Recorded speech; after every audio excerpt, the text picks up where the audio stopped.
Good evening! I'm Cactus Rose Amber, and welcome to Better Than Paradise. We're using the Tales from the Loop role-playing game system as a basis to play this Blackout Club inspired story. Special thanks and shoutouts. Thank you to Drumurboy for letting me use his old-tongue lo-fi beats to chill and sleepwalk to. Thank you to Question Games for creating the Blackout Club and allowing us to experience this world and lore.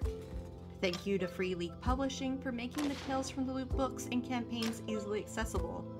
And thank you to everyone who is here, to those lurking, to those voting, and to those who will watch this later. We sincerely appreciate you. Some content warnings. This game is heavily inspired by content of the Blackout Club, which has a group of teenagers exploring a small suburban town looking for evidence of strange events.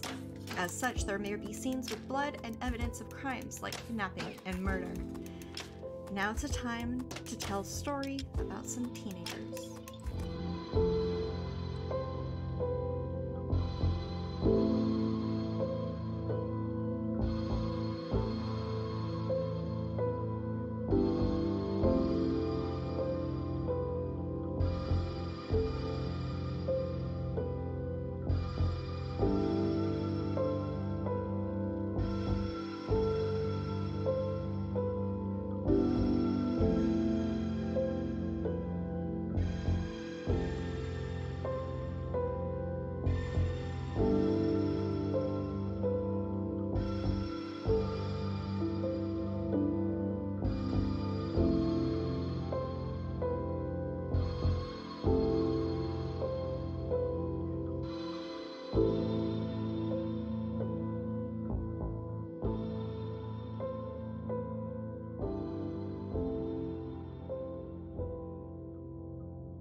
Haven Hill is a small town. It is a young town, around for maybe 80 years, and it is strange and wonderful. There, in the radio quiet zone, there are a surprising amount of things to explore, paths to wander, people to meet. Much of the land is either dense forest or farmland, and everyone knows almost everyone. Previously, our chaotic group found themselves overhearing rumors of other teens going missing from their sister town of Redacre. Ignoring their parents' fears, they all attended Mr. and Mr. Griffin's party. After a series of stumbles and spills, a friend has now gone missing, and the group heads into the forest.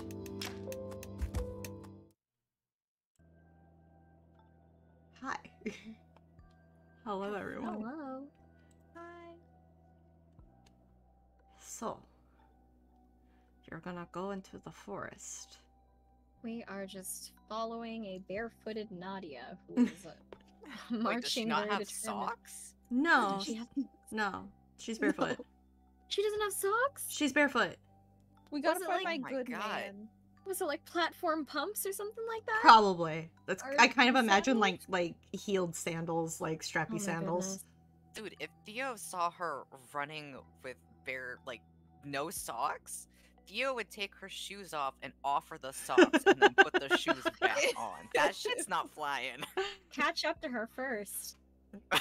She did Wait, kind are of we just. running? She did kind of just flounce off, and Yeah. Lula kind of speed walked after her, carrying Nadia's shoes. Like, Logan God. is like half jogging, half like speed walking after Lula, who is going after Nadia. So you guys are welcome to follow the trio here. Oh, yeah. Yep.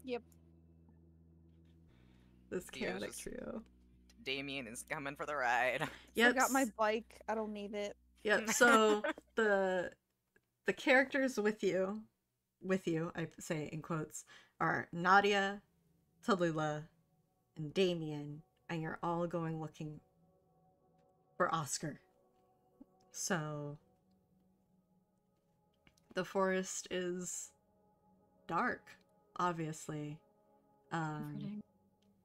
You can, if you turn around and you look back, you can see like the string lights and the lighting that the Griffins had put up around their backyards to light up the area. But the further you go in, the more and more it dims.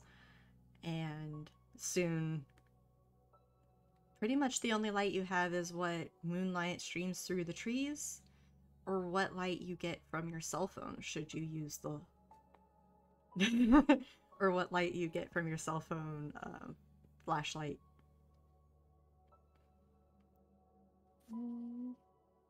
As we're forging on ahead, Logan would probably like call, because she still can't catch up to Nadia. Nadia's going like for it.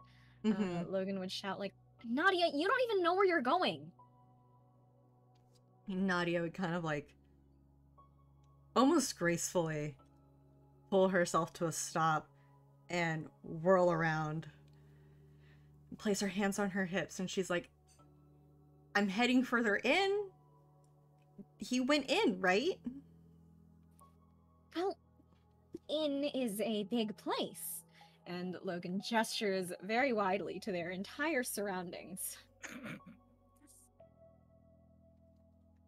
Tulu's kind of gonna, like, very lightly, like, press at her face as if worried to, like, mess up her makeup. But definitely wanting to, like, rub at her eyes.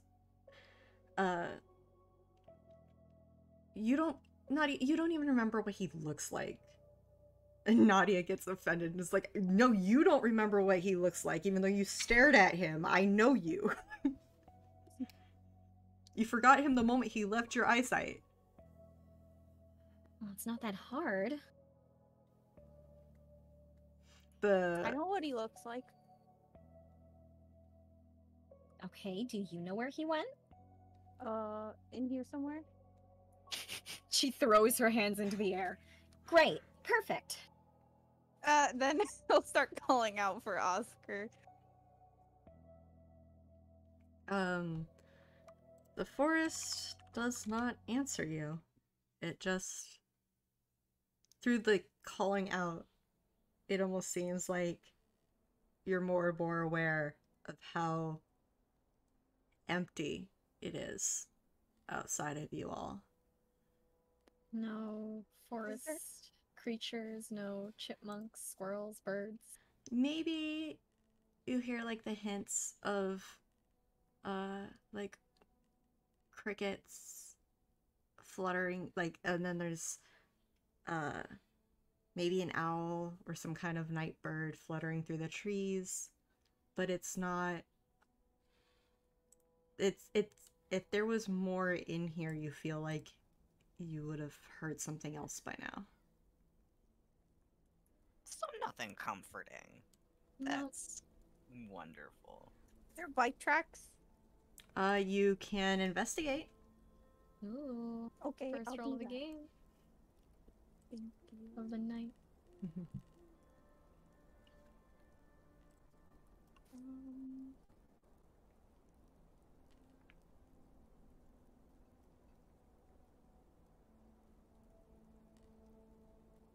Oof. Ooh. Damn. Oh, am I still upset? Oh, let me see here. Let me double check that. You got upset from... Oh gosh, I don't even remember what caused you to get upset. Hold on. Oscar missing. Oscar missing? You probably... Yeah, then you definitely failed that roll. Never mind.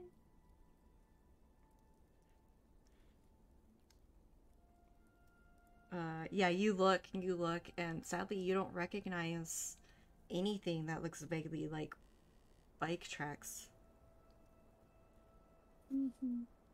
Logan would notice that Milo was peering at the ground and would kind of like cross her arms, tilt her head. What are you looking for? Well, they said he had his bike, so maybe there's a bike trail. But I don't see anything. Well, That would have been helpful to know at the start. She turns away and starts also looking for a bike trail. Yeah. Roll Yeah, some, Theo's gonna do the same. roll some dice. Oh boy. Which roll is this again? Investigate. Got it.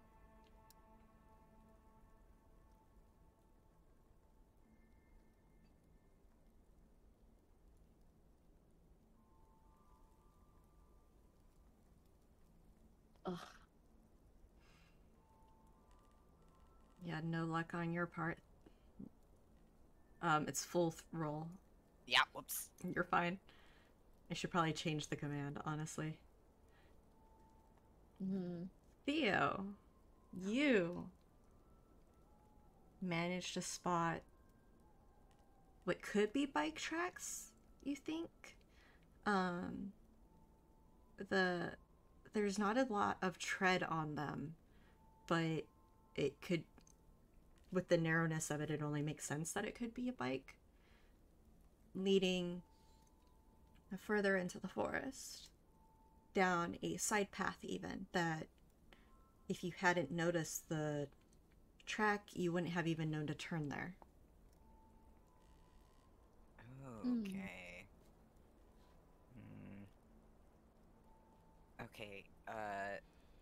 Okay, hey, check this out. And she just What? follow it and keep an eye on the ground and point it out as she went. Seeing follow. that they were heading in that direction, Logan would get Lula and Nadia's attention and gesture for them to also follow. Nadia loops her arm with the lovely members of the clique and just kind of struts along, for all intent, like treating this as if it's like a fun after school activity rather than the possibly dangerous event that it is. Great. Damien currently has his cell phone out with the light on and is kind of trying to hold it up as high as possible so people who don't have their phones out have a better chance of seeing. But while doing so, he's like looking around and makes the comment, I don't think... Does anyone actually come in here? I don't know why they would. Unless it's a shortcut. Maybe some creeps use it or something. Or something. He takes a shaky breath and like kind of tries to move towards the front of the group to be near Theo and help with following the trail. Bless his heart.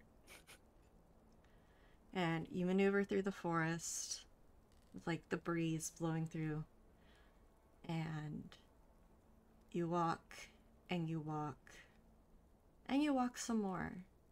It feels like it could be forever. It feels like maybe only 5 minutes have passed. It's a little hard to tell. And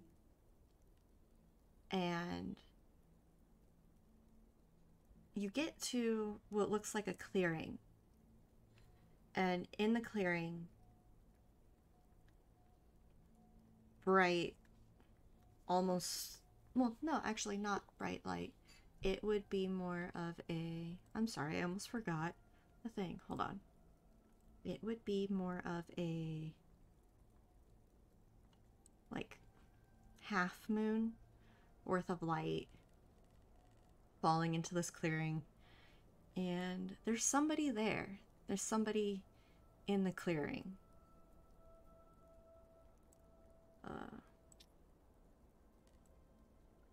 Hate that, thanks. Yeah. Logan, assuming that the clique is like near the back of the group of the little train that we've got going on, Logan would pause, thus bringing Lula and Nadia also to a sort of stop, just at like the edge of the clearing, and Logan would nod towards wherever this person is and just go, "Is that him?" Can I see if it's him from there? I feel like the person in question would be further in. Let me see. Do I want to make you do a... You know what? Do an empathize check for me. I think I'm good at that. Okay.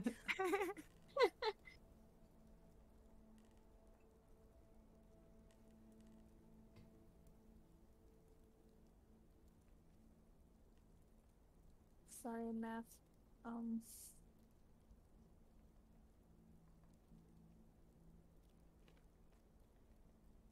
Oh, okay. You can tell without a doubt it is not Oscar.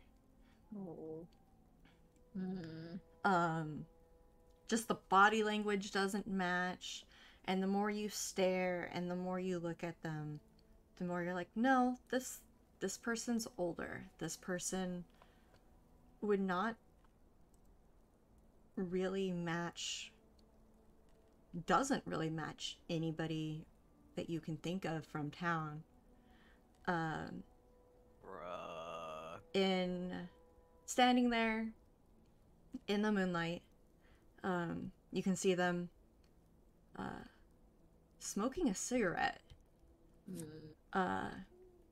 with perfectly styled hair, a bedazzled jean jacket, on the back an incomplete skull, ripped jeans, combat boots. You vaguely think if you could see, their eye makeup is fantastic. They have a full look going, they have jewelry, they have so many different skulls on them, and they're just standing there smoking their cigarette and staring off vaguely towards the other side of the clearing, like watching for something.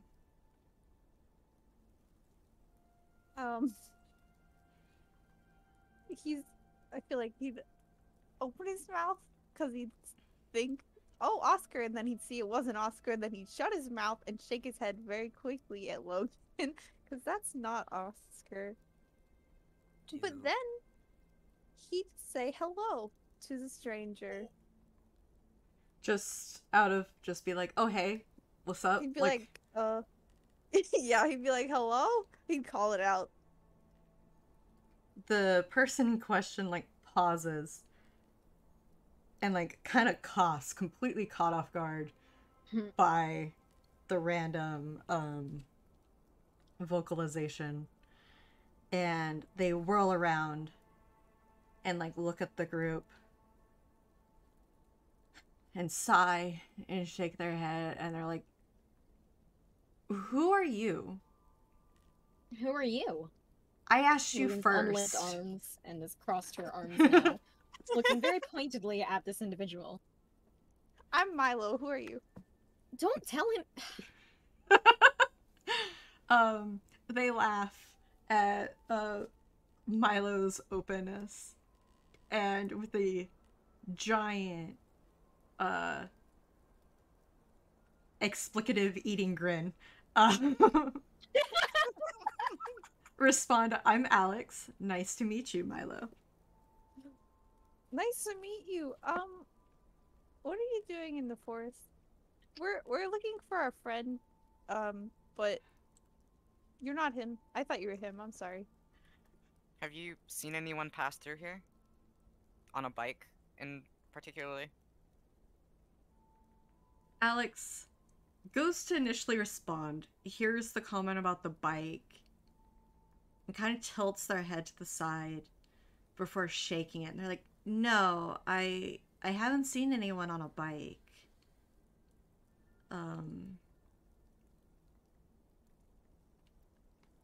They came through the forest on a bike?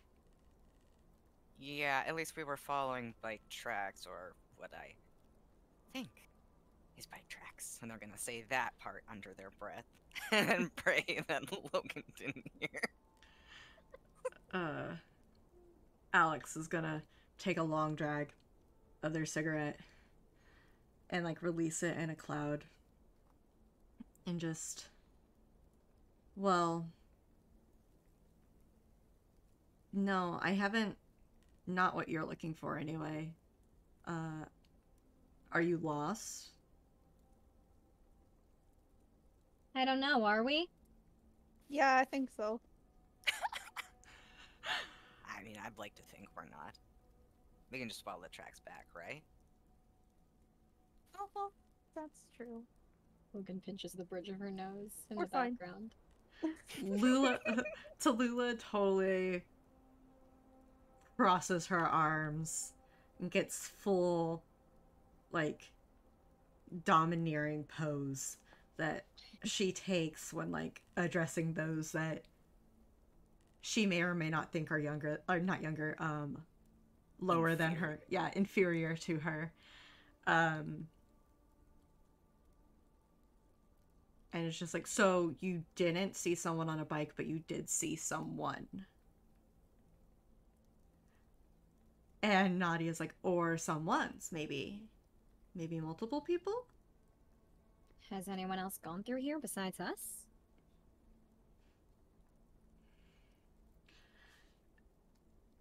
Alex shakes their head with a sigh and puts out their cigarette on their on the sleeve of their jacket.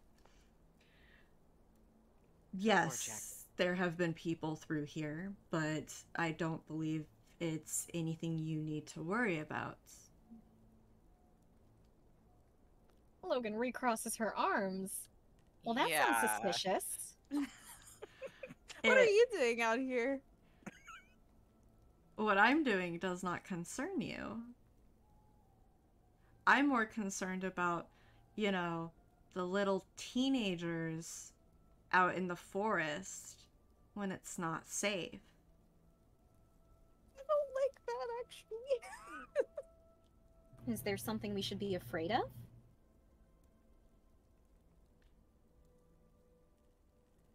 I kind of want you to do a check. Yeah? Was he threat? Was that a threat? I am not at liberty to say. What am I rolling for? I think you can either do empathize to try and, or maybe investigate.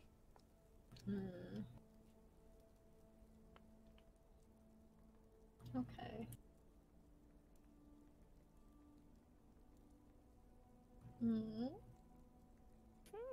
Which one was that? Was that investigate or empathize? Investigate. Investigate. Okay. You can tell that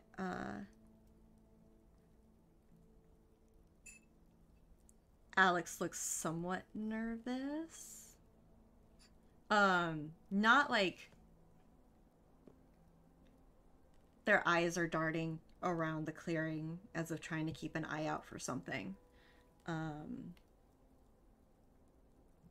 And at their feet is a bag that now looks empty, but probably was full earlier.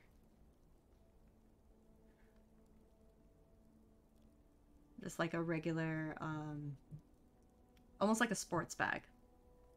Would not be out of place at a lacrosse game.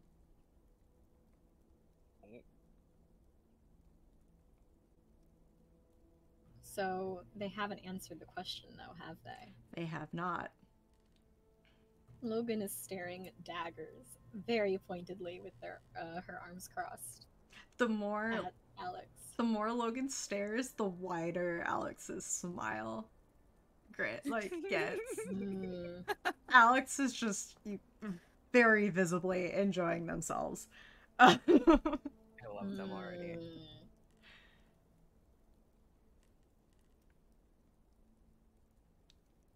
Logan's gonna keep staring unless someone interrupts them.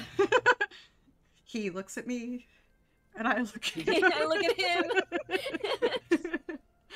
him. Nadia, like, nudges Logan. and slightly approaches Alex.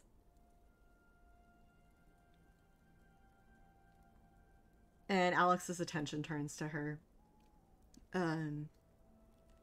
She just seems... Or, well, Alex seems more comfortable now that there's something in, like, an immediate focus. Nadia's like, you sure you don't want to tell us? Like, we're already here, and then we don't have to go back into town and tell people that we found some grungy looking adult, like, hiding in the forest? To which Alex snarks, and it's like, oh, so you're gonna admit to the adults that don't want you in here that you came in here? That really works. Throw yourself under the bus.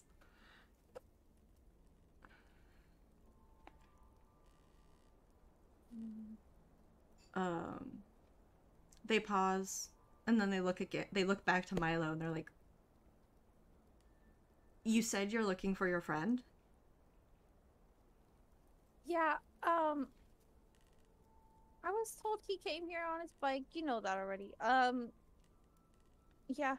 He shouldn't have gone through the forest, but he did, and I heard that's where the kids go missing, so that's why we're here. And I would like to find him. I want to go home. He just came through the forest? Like, today? Yeah, tonight. Tonight?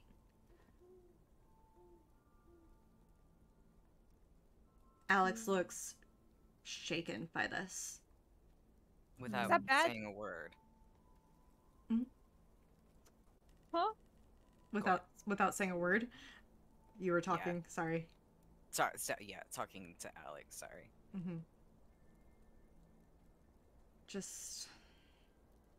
Alex turns and kind of like looks over their shoulder, back in the direction that they were originally looking. And then turns back to the group.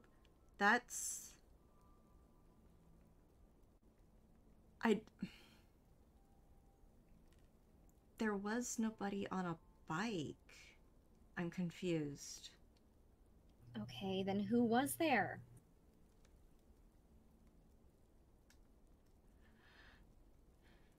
You can see Alex kind of like visibly struggle with trying to figure out whether or not it's worth telling you all.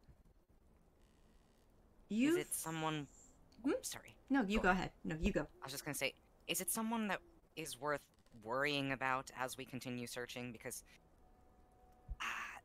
we're not gonna stop searching until we find him. Speak for yourselves. Well, fine, if you want to go, feel free. She rolls her eyes. Alex is like, the ones I spoke to you should not have to worry about. It's... How much do you know about the missing kids? Pretty much squat. Like the ones from Redacre? And then some? We don't know a lot. We don't know much at all. Some. Kids go missing. The ones who call themselves adults in Redacre, and some of them even in Havenhill, don't seem to find it actually that troubling. They're not worried. They're not doing anything about it. Wait, why'd you say it like that? Like, the ones who call themselves adults. Well, adults. I mean, I'm very obviously not your age, and legally speaking, I am an adult. Uh-huh. I don't think of myself as those, because I'm actually trying to do something about it. Myself and a few others are trying to find the missing kids. But you go to the police, you go to parents, you go to adults, and nobody has anything to say, or they say you're too young, or you shouldn't worry about it, or it's not your problem. And I think that's crap. So you're gonna help us find Oscar? I can. Okay. I just didn't... They, like, rub, like, at their forehead. I just didn't expect anybody to go missing tonight. Normally, there's kind of a pattern to it, so... What pattern? Yeah, what do you mean? Moon cycles. It's... What? It sounds weird, I know, but with the moon, there seems to always be some... When we go through, and as weird as it says, when myself and some others went through and data mapped it, more kids go missing on full moons. And then during new moons, there's practically no one missing. Like, it's almost like they don't bother.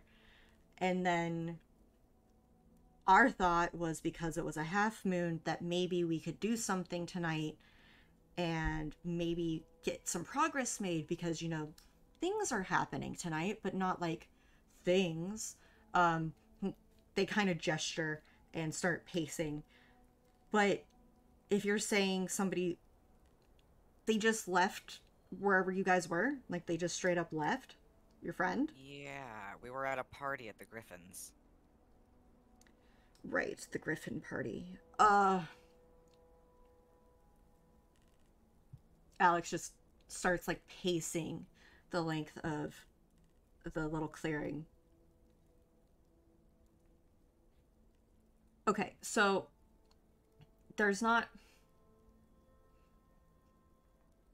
Alright. They, like, clap their hands together and they turn towards the group and they're like, I don't like to make promises. However, I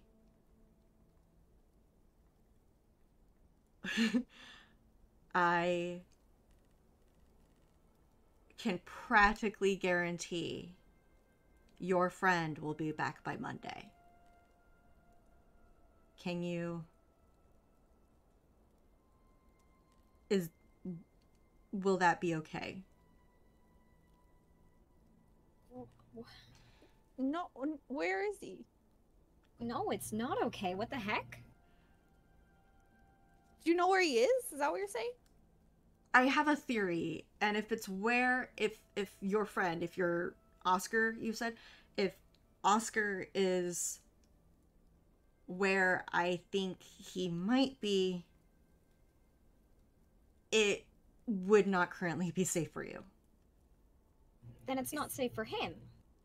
Is he harmed? Will you be harmed? I don't believe so. I don't... That's the thing. The group of people I'm working with right now... Right now, they should be down there, and they should be... I don't want to say fixing it, because, you know, people might be doing things with... I'm just making this worse. What are you not telling us? I'm sorry, down there? Yeah, who are they and who are you? What's happening? Logan turns to Lula and Nadia, and, like, not directed at the others, but to these two specifically. It's just like, this is ridiculous. What are we doing here? Nadia just kind of, like, looks at Logan and is like, I don't know about you, but I think this is hilarious. Like, do you see him? Like, do you see them floundering? Like, I don't even think they believe what they're telling us. Logan makes a face, looks over very obviously at Alex, and then looks back at Nadia. It's just like, yeah, I guess. I mean, and Tallulah, like, sighs. Just keeps sighing, like the longest sigh of pure teenage angst that one could give. And is this related to the rumors? She asks. Alex can't help but laugh. And is like, which ones? There's so many to keep track of.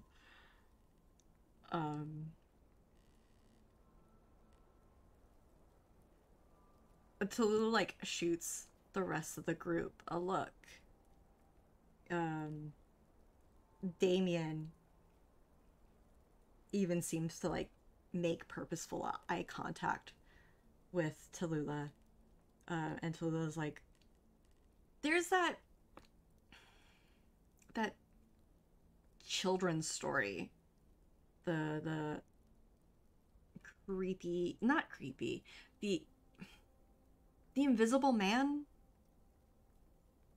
Is it related to that? Logan lets out a small snort of laughter and then like tries to cover her mouth. Tallulah like smacks at Logan's arm and is like, look, I'm trying to give them something to work with, okay? This is... I don't know. We're here. I'd rather... Nadia kind of like shushes Tallulah and says, look, it's a... We're all teenagers. They're an adults. If an adult goes to somebody and says that we were stirring up trouble, they're more likely going to believe them than us, so why not go along with this right now? Logan's smile like fades and she does give a reluctant fine. I mean, I told you my dad didn't even want me to go to the party, and he hears that, oh yeah, she went strutting off into the woods with her friends, and then, yeah, no, it won't fly. It's your fault. Nadia, like, scowls. Playfully, but scowls. It's like, there was nothing else exciting happening. What do you expect me to do? And Damien jumps in. It's like, yeah, the Invisible Man was mentioned a couple times in some of the rumors going around school, but does that really have to do with the kids being, like, taken? Like... And Alex is standing there, completely blank-faced, just watching. Logan goes back to looking at Alex pointedly, waiting for a response.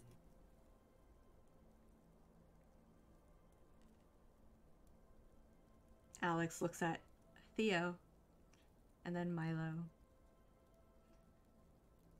and the rest of the group, and crosses their arms, kind of like pats at their pockets, and pulls out a lighter. Here's the thing, they say. The stories about the Invisible Man, I'm not going to tell you they're just stories. I'm not going to tell you they're not just stories. Pardon me. Tickle in my throat. You're good. Okay. Pulled too.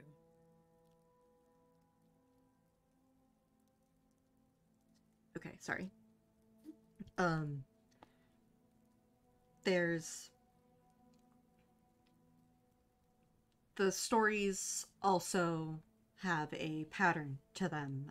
They come out more often, approximately every 25 to 30 years. Warning kids, warning teenagers about the Invisible Man. Which is fascinating because when you think about it logistically, that it happens to go in like this cycle. And Alex like stops himself and they're like, that's not the point. Anyway, we have reason to believe the Invisible Man is just like a cover-up as an excuse, like a made-up cryptid kind of thing to get teenagers, daredevils, those trying to prove their friends wrong or similar, to go out and then inevitably go missing. However, them going missing isn't the frickin' coyotes that it isn't the coyotes like Redacre has been spouting off. I think it's the adults. What? Yeah, I know, it sounds weird, but there's just too many absurdities for me to even try and explain right here and now. And honestly, Alex like pulls up and looks at their phone. Honestly, I'm kind of waiting on some important information right now, which could affect things.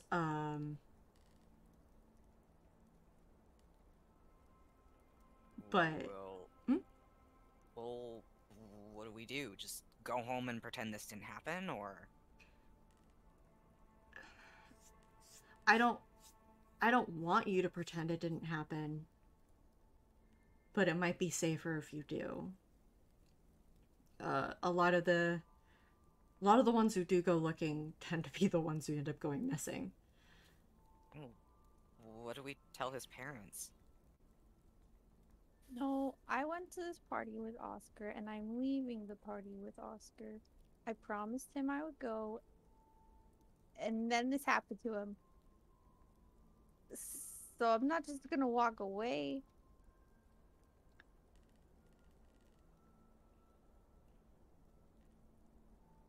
Alex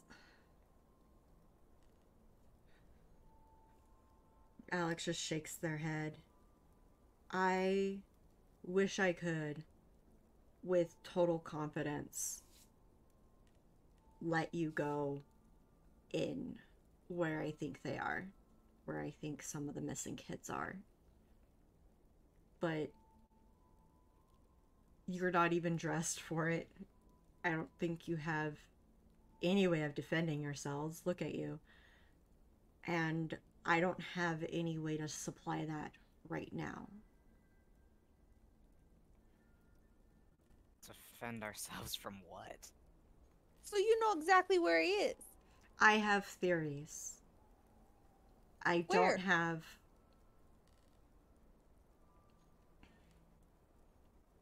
Have you seen the cracks in the ground?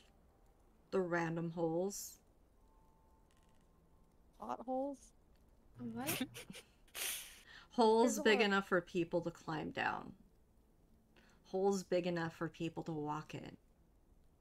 Tunnels under the town of Redacre. Are you saying Oscar's in the sewers? Different than sewers. It's much different than sewers. Have you been down there? Briefly, and I do not recommend it.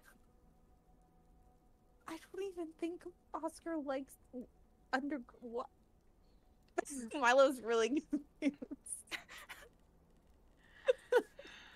Alex sighs and is like, I promise you, no one goes down there willingly.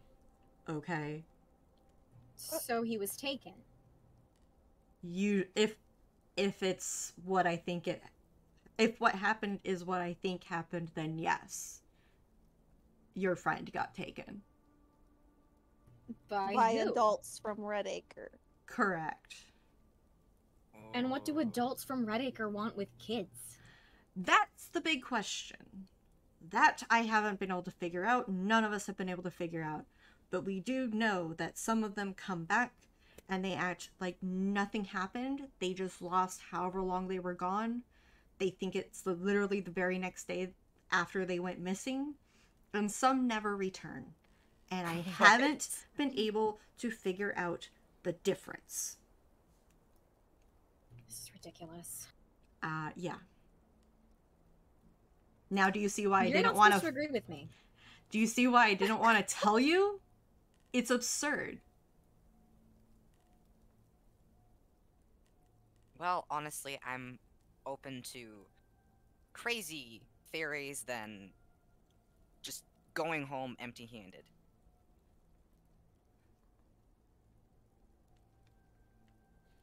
Look, if you want to go and try and find your friend, I wish you the best of luck, but I would not do it as you are right now. There there's just too many possibilities. The group I helped get down there did not go down empty-handed, and I refuse to allow you to go down empty-handed. Okay, so then what would they need? She says, gesturing to Milo and Theo and Damien. Damien like shoots Logan a look like, yeah, thanks. She's not looking at Damien. Stare. Nadia is kind of like, well, I kind of want to see. I mean, if there is something down there, don't you want to see? You really think there's something down there? We won't know until we look, will we? Also, who else would get to claim that they went into some secret underground tunnels? Like, it's so boring here. Got that right. How do we know? Milo's gonna look to the others like Alex doesn't exist, and he's gonna go, "How do we? Isn't this an adult from Redacre and adults from Redacre are stealing people? So what if this is just trying to get us to go out down there of our own free will, and now we're in the sewers and we're gonna die in the sewers?" Well, we're not gonna go into the sewers and listen to some random adult from Redacre, Logan says, also gesturing to Alex as if they weren't there. Alex is totally like rubbing at their temples like, these children, oh my god. And then like lights another cigarette and like just pointedly like looks away from them while looking at their cell phone. Hey, and then he'd like do one of those loud whispers, like Alex totally can't hear, but Alex probably can hear, and he'd be like, "Okay, then we gotta do it when Alex doesn't see, so we can just leave, and then we'll do it, and they won't have to know about don't it." say that in. Theo is burying her face in her hands right now. What? Nadia looks like she wants to laugh so hard. Logan just goes, "You guys are idiots." Theo is going to turn toward Alex and just say, "So if we can't do anything right now and we're not going to walk away empty-handed, is there any way we can help?" Alex kind of like leaves the cigarette dangling in their mouth and kind of starts gesturing with their hands. You can make sure you travel in groups.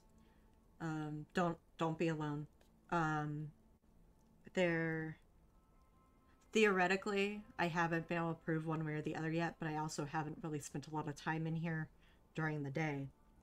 There might be supply caches around that you can pull from. I can give you my number. If you find anything, message me, and I can get people who are at least trustworthy to me. You obviously don't trust me, and I can't blame you. I can make sure that whatever you find is given to people who will use it appropriately. Ooh, supply caches? What would we even be looking for? Think plastic containers, a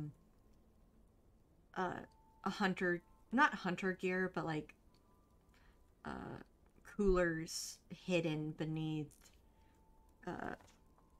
dead branches and stuff, so people just walking through wouldn't notice. Might have food, might have possible weapons, might have other ways of defending oneself. I know one of my friends claimed they found a taser in here. I don't believe them. But there have been multiple people saying that there are supply caches in the forest, so take that as you will. And do you guys know who fills up the supply caches? Alex kind of like hems and haws and like, once again, I have theories. Theories. Theo's eyebrows just like raise very slowly.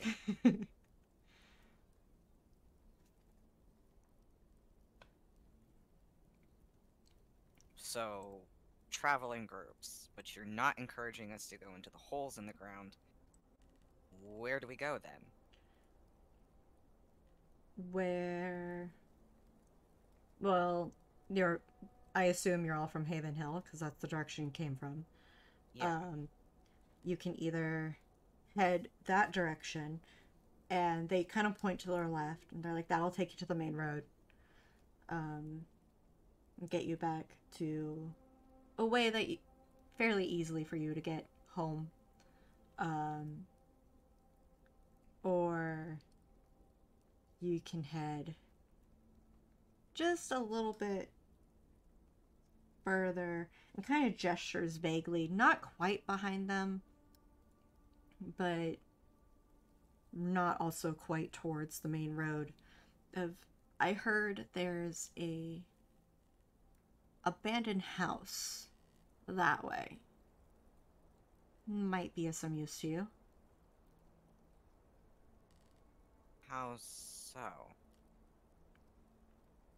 I don't know. Teenagers like exploring things. We like exploring things. You wanted an excuse on why you went into the woods. You heard about an abandoned house. Fair enough. Oh, so we're just gonna go to the creepy abandoned house that the creepy old guy in the middle of the woods told us to go to? I'm not old. Oh my god. I'm like maybe 10 years older than you. 10? Logan like looks skeptical. What are you, like 14? At Alex. Why do you want to know? I want to know if I can legally kick your ass. Theo's gonna laugh at that. Oh, so preying on little kids too, huh? No. Not taking that bait. Preying She on crosses little her brats. arms. What was that? Preying on little brats. Oh, speak for yourself. Damien, like, it shakes his head and it's just like, oh my god. Ooh. And, like, looks at Milo and is like, Oscar's your friend. Which way do you want to go?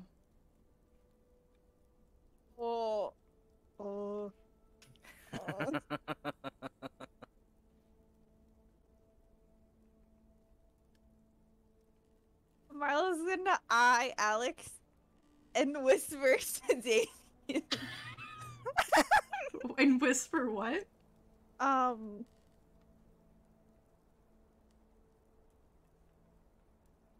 want to look for him.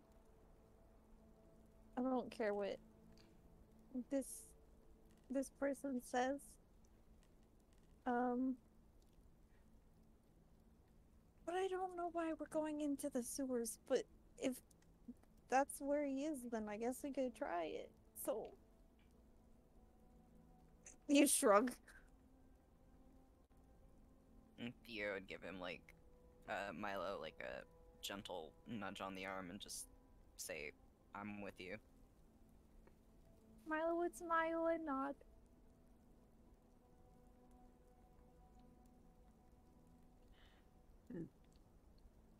Now the out of character question. Uh-huh. Sleep or not sleep? That, once again, is your call. Sleepover. In an In the abandoned woods. house? Creepy house. Yeah. Yeah. So,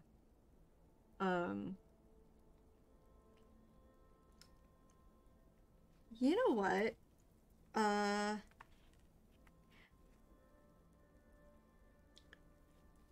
Milo, will you roll a charm for me? Okay. I don't know if I'm good at that. We'll see.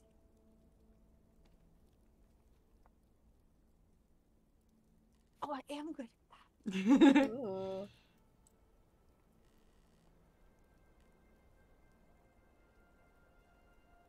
Ooh. Ooh. I'm not good at it. apparently. Yeah, no, sadly. Dang. Sadly, Yeah, because before you're upset, it does not count. No. I'm gonna cry. And that's because you're upset. If I cry, do I get a 6?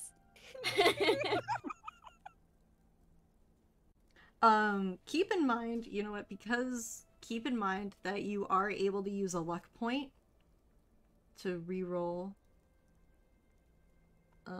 those that didn't succeed. Oh yeah. Or you can try and push yourself again, which would also give you a condition, but if you push yourself, it's an auto success. You would just have to explain how you push yourself. What am I pushing for? Am I allowed to know or no? You're pushing to see if you can get Alex to do what you want. I want him on our them. Sorry, I want on our side. Mm-hmm. So you need to succeed. But my luck is really bad. You get a new luck point at the start of every session, or your I mean, luck like- Yeah. finishes. Yeah. Basically, your luck points refresh every session.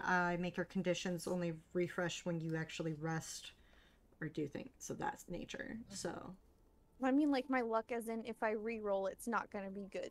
Mm-hmm. I mean, that's a chance you have to take if you use a luck point. But if you use a luck point, you can't push. So. Mhm. Ooh. I mean, if we do end, meta, but if we do end up sleeping at a house. True, you don't know if, like, you could very feasibly run into Alex again soon. No promises, but, like, it's an option. You know they exist now, and they have answers. And they did offer their phone number to us. Yeah. I'll just re-roll. Alright, you're using a luck point. You just re-roll the ones that didn't succeed, so you would roll only 7d6. Okay.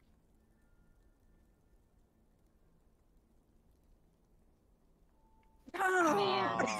I Dang. told Dang. you. I am I told sorry. you. Yeah, unsuccessful in that regard. I'm not surprised.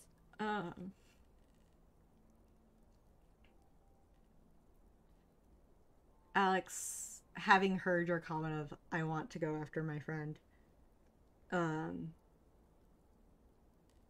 of like shakes their head. I don't want to have to be the person that basically tells the cops that you all were in here against. Because if I throw you under the bus, I'm throwing me under the bus. If I throw myself under the bus, I'm putting others also in trouble. So please, for the safety of many of you, go home tonight. Just like you don't want to tell the cops, I don't want to tell Oscar's parents that I left him alone and now he's lost.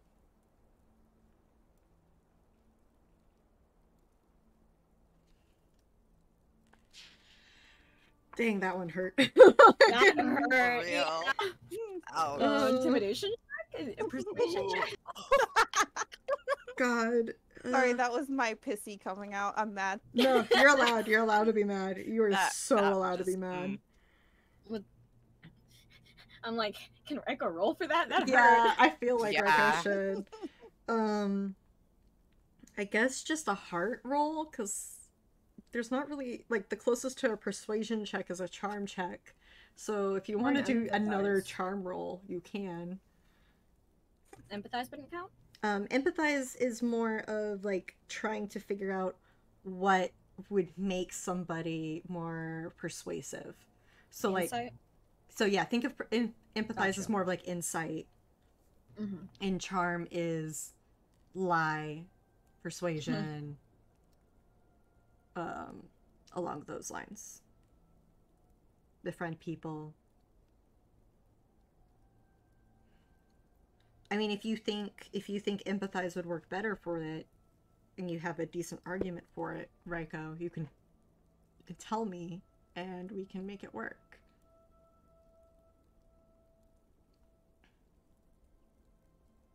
Milo has good puppy dog eyes.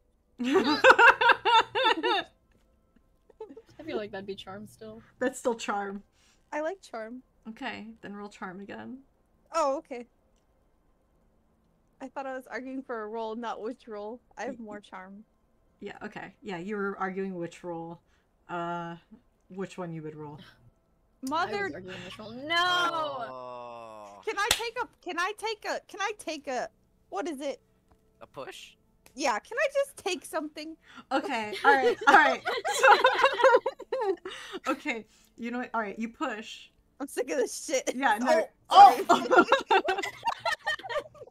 Alright, you push. You push to persuade, to charm Alex into helping your group. And in the process of doing so, your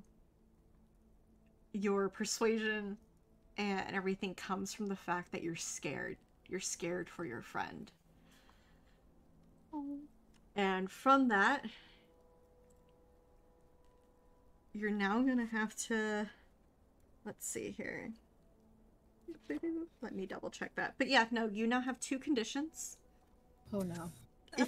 If you take 2 more conditions, you'll become broken.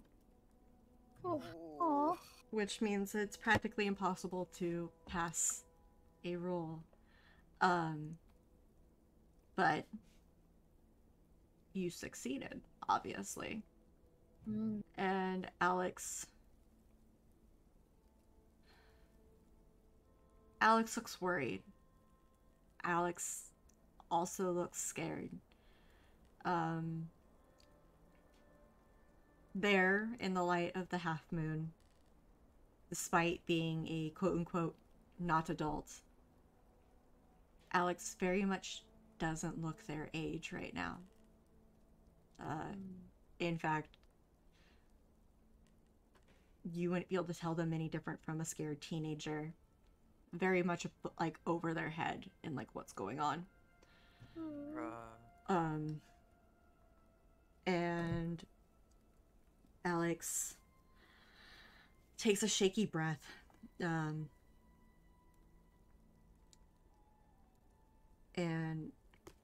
just kind of holds the cigarette.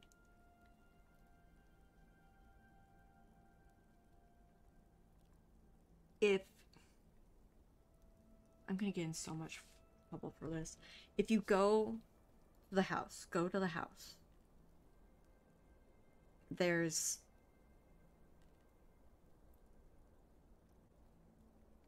something under the sink.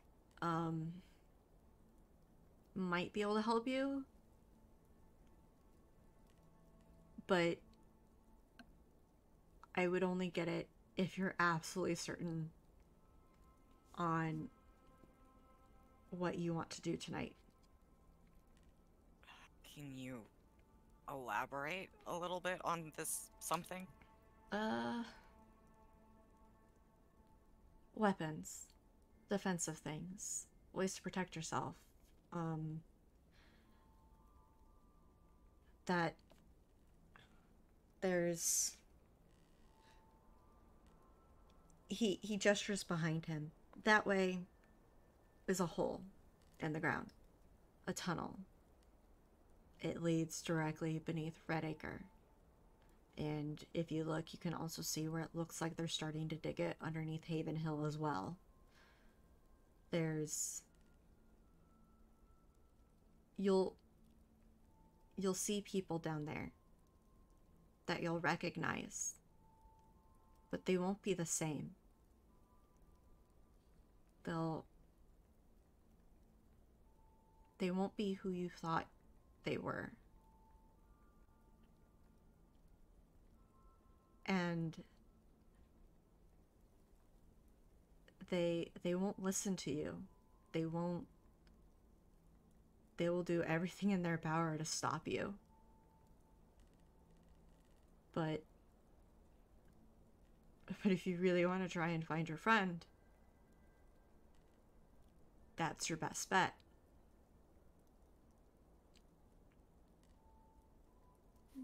Thank you. Alex, like, squeezes their eyes closed, shakes their head. They're like, please don't thank me. I just don't want another death on my hands.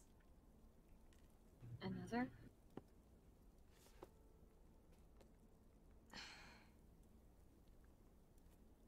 They shake their head. You're too young for my tragic backstory, honey. And then, like, She scowls. Alex stretches. And once again looks at their phone. And says, if you're gonna do it, you better go sooner rather than later. Because the distraction that we've been running for the other group isn't gonna last much longer.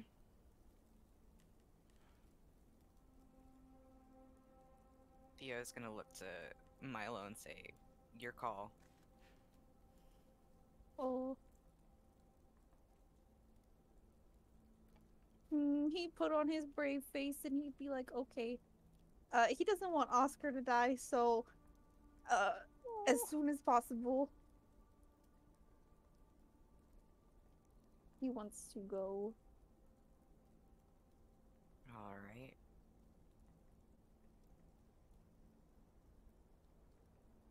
So, if we take your contact info, is there some time we should get a hold of you?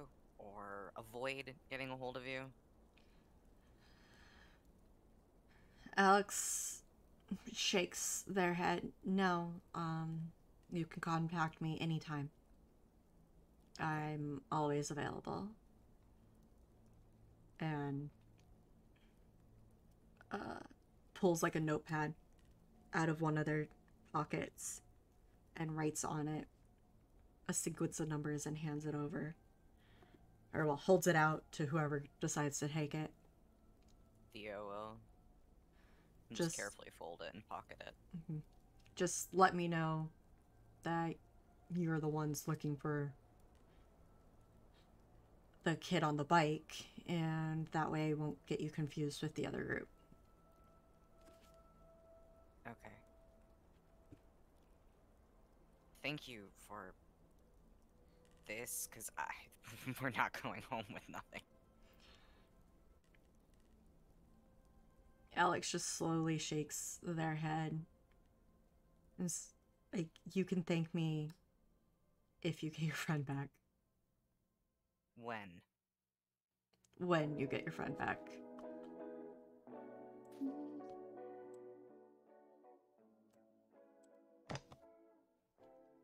And points, the house is that way. I'd be moving if I were you. Theo's gonna nod and look back to the others. I have an out of character question. Of course. How far away is my house? Your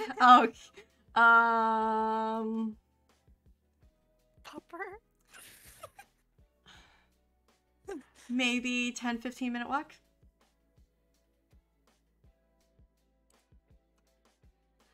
How far away is the abandoned house?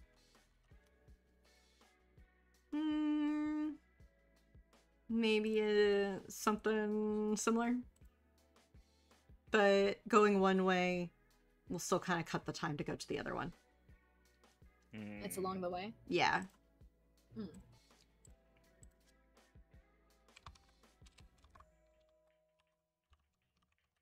Also, you have a bike. I left it behind. Yeah. That would take even more time. Make haste. Can we make an out of character decision together? Is that allowed? What kind of out of character decision? Can I get my dog or should I leave my dog? I feel like having your dog might assist you considering it is your dog, and that is the whole point of your dog. Oscar can not die for 10 minutes, right? You say that. I swear on my word as GM that Oscar will not die within the 10 minutes that it takes for you Specifically. to get your dog. At the 11th minute, there's no promises. My commentary, what I mean by that is there is no whether or not Oscar dies is not dependent on whether or not you have your dog. Sweet. Well, okay, we're gonna get the dog. Okay. Okay. Alright. What was the last thing we were talking about? I'm so sorry. I Honestly, I completely blinked as well. House is that way, we better get going. Yeah. Okay. Are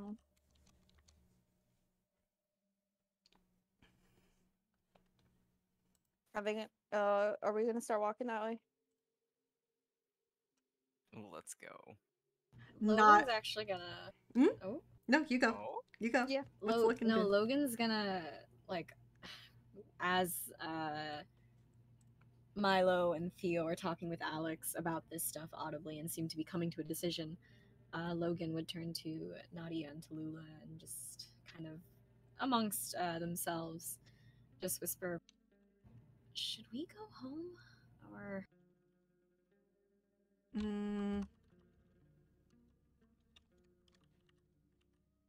Tallulah is gonna like look at Alex, the very dejected looking Alex, look at the chaotic group that this is, look back at Alex, and then look at Logan and say, I honestly don't think they'll be successful if we're not there. I mean, like, look at them. Logan looks kind of disappointed, but not for the right reason, and says, you're probably right. And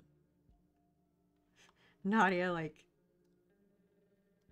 kind of bounces, like, on the ball of her feet. And, well, whether or not you want to say, I think I'm gonna go. And Tallulah, like, bumps Nadia and is like, not without shoes, you're not. Logan sighs. And the two begin, like, under their breath, like, bickering over shoes. And choices therein. Damien looks at Theo. I feel like it'd be weird not to go at this point, so I'm coming along. We got your back. And got yours.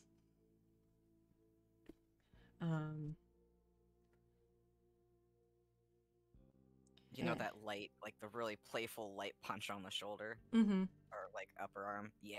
Yeah. Bonding. Are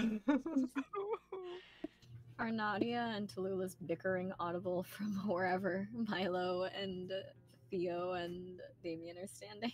Yes. Incredible. Are they talking What- about needing shoes? Yes. Oh, okay. Can Milo go over and say something? Of course. Yeah. Okay. He's gonna do that, and he's gonna say, "Well, I was thinking of going home, before we go to that house. If you guys were coming, and you could borrow some shoes." Logan looks Milo up and down like, this farmer kid's really gonna have shoes that'll fit her. I have a mom.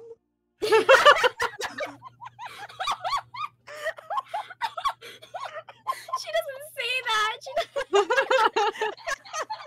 That's just the vibe you're getting from her looking at you judgmentally. Oh my god. Wow, okay. But she doesn't say anything to Milo. She just looks to Nadia and like raises an eyebrow as if to ask, well?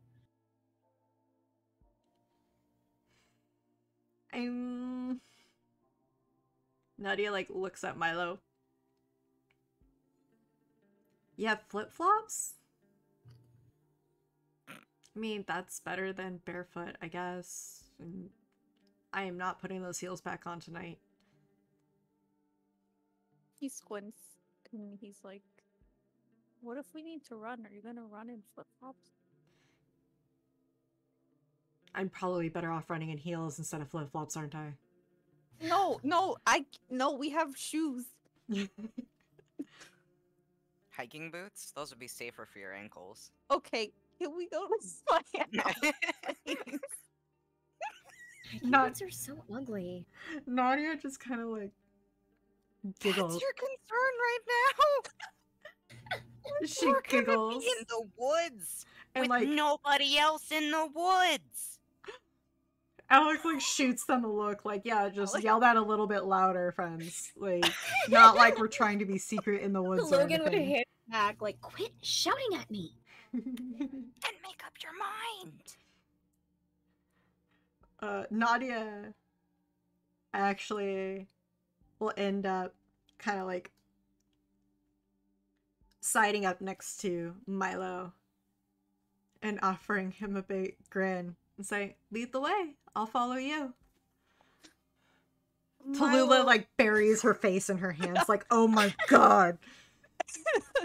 Milo looks really excited, and he nods really quick. He's like, "Okay."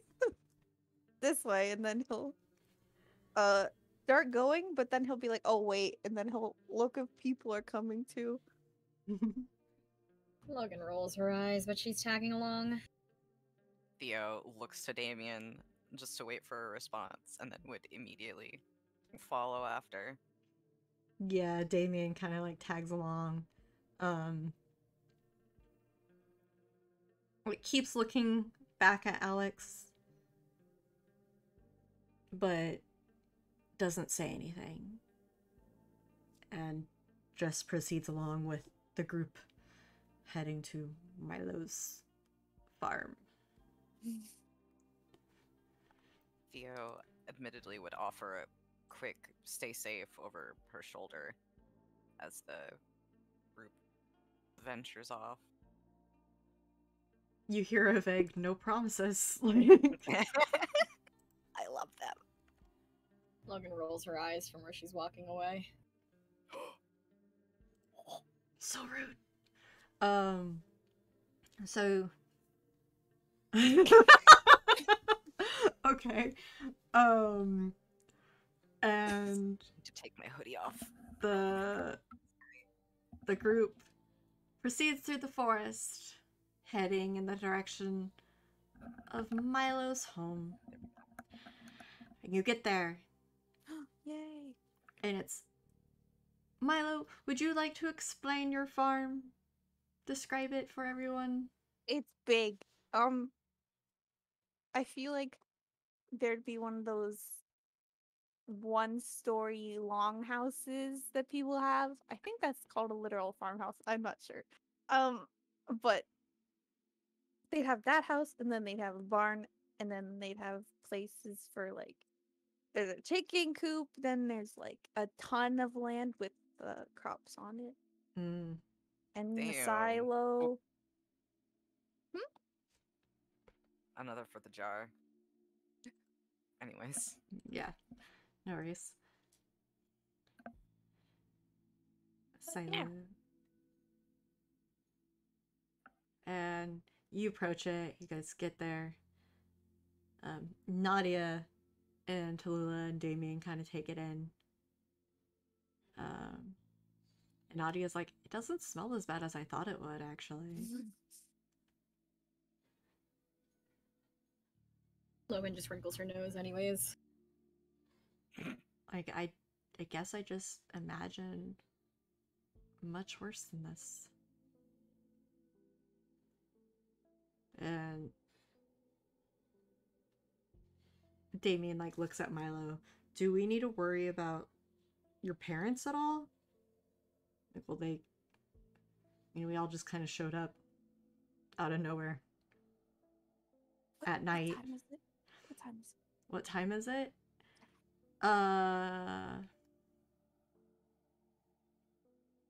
It's 11 o'clock at night.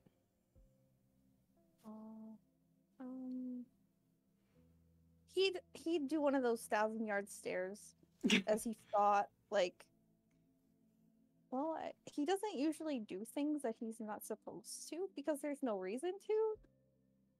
But he's unsure if this counts as something he shouldn't do. But he'd eventually shake his head and say, no, we'll be fine.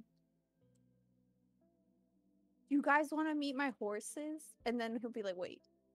No, Not another time, really. another time. Another time. And, So- No, go on. he'd lead the way to the front door. Are the lights on? Would your parents usually leave the lights on? No, he doesn't say that. I was asking, but, Yeah, no, but like, would Milo's parents usually leave the lights on? I mean, if they're awake, but I don't know if they'd be awake. I mean, if it's a farmhouse, I imagine they typically have like the automatic front door lights, you know, that turn on at any movement. Mm-hmm.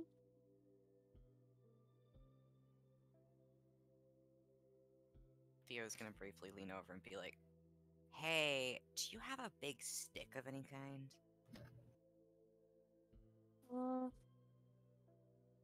We have a shovel. We have one of those hoes. We have a rake. Something that won't kill someone if we hit them with it. A fire Logan's poker. raising an eyebrow, but doesn't say anything. There's like no trees around his house either, so. Oh, crud. Well, I mean, we just came out of the forest, but I mean, fair. We'll have to cross through it to get back anyways, or get to the house, I guess. Stick. He'll just have to roll for a stick. Roll investigation for a stick.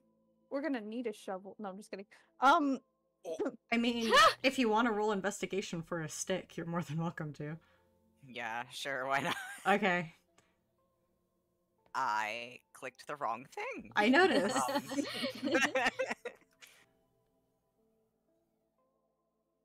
Stick. You found a stick. Nice. Nice. How big is the Yay. stick? Nice. I imagine it's Lacrosse pole size stick. it's probably I'm kind of imagining it almost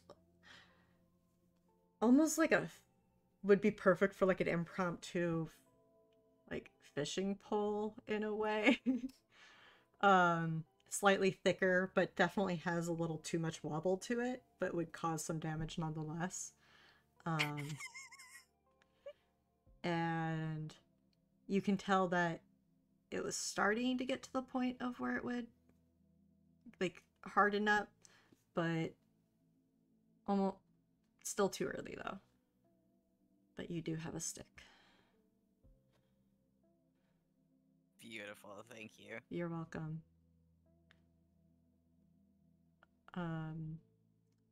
Nadia kind of like nudges Milo and she's like, shoes?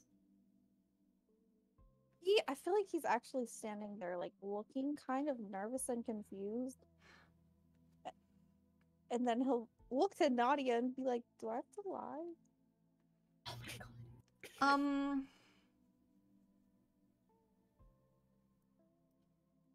No. You can just say I need to borrow some shoes for tonight. I hurt myself. Which is true. So it's not a lie. But it's late and I'm leaving and Oscar's not here. But did you pick up Oscar or did Oscar pick up you? He picked up me? So maybe Oscar dropped you off. They don't know that. So I have to lie? By omission? God. You're not. Just like don't say anything to them. I don't usually have to lie. I don't know how. You'll have one thing less to lie about once we get Oscar back. Okay, he looks very uncomfortable. Do you want one of us to go with you? Yes, I do. Nadia's like, I can go with you. Their shoes are for me. Like, I can do all the talking. I've never had a girl in my house, okay? You can. Great, well you're having two. And Logan's gonna sally up next to them as well and like actually loop an arm through Milo's arm and like bring him closer to the door, Oh my god. dragging him along. Oh my god. You're lucky. Tallulah Sorry, guys. has like can't like is trying her hardest to hold it in and has basically like crouched to the ground, has buried her face in her hands, and like her whole body is just like vibrating with the force of like how much she wants to laugh. At like the sheer hilarity of the situation of, oh no, my friend Oscar's missing, but wait, no, I've never had a girl in my house before. So she's just losing her mind. Is Nadia gonna join Nadia, Logan in the yeah, arm loop? yeah, Nadia's on the other side of Logan, or well, on the other side of Milo. So both girls are, they're kind of bracketing. Sandwiching. Yeah, You sandwiching. guys are Milo. lucky he has like 2 brain cells. Logan actually is gonna like lean forward and actually knock on the door herself, look to Milo and be like, are they even awake? Why are you knocking? I thought we're supposed to be sneaky and lying. Don't liars have to sneak? Oh my god, not when you're talking like that. Oh my god. Nadia's just like, oh honey. Oh, it's, oh, just, you know. Just keep There's your a mouth key. shut. There's a key under the rug. Why didn't you say that sooner? Nadia totally grabs it. Yeah. And it's just like, we'll deal with it if we have to. If your parents say something, you can just say, I needed some shoes, and leave it at that. We will bring back the shoes. Okay. Just like how we'll bring back Oscar, right? Right? Yeah. Right. Exactly. That's right. And then goes and unlocks the door and like throws it open. I'd like to note that Logan and Nadia are working in like almost synchronization. Like the two know exactly what the other one is going to do, like as they're forcing Milo along with their shenanigans. Like you can tell that these two have like done their fair share of having to cover for each other and like go behind other people's backs with each other. Oh my god, I love them. And opens the door, and the entryway is dark. People, whoever is here, is asleep.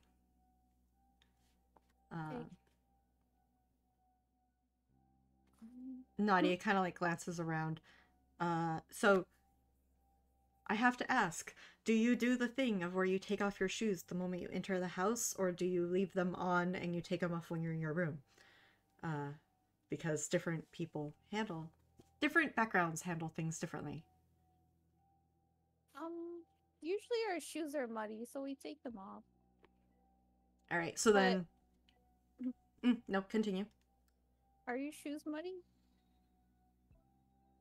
Nadia looks Logan. down. I'm barefoot. Logan Oh, looks yeah, down to check yeah. her shoes for the first time, and I assume they're a little bit muddy at this point from trudging through the woods. Yeah.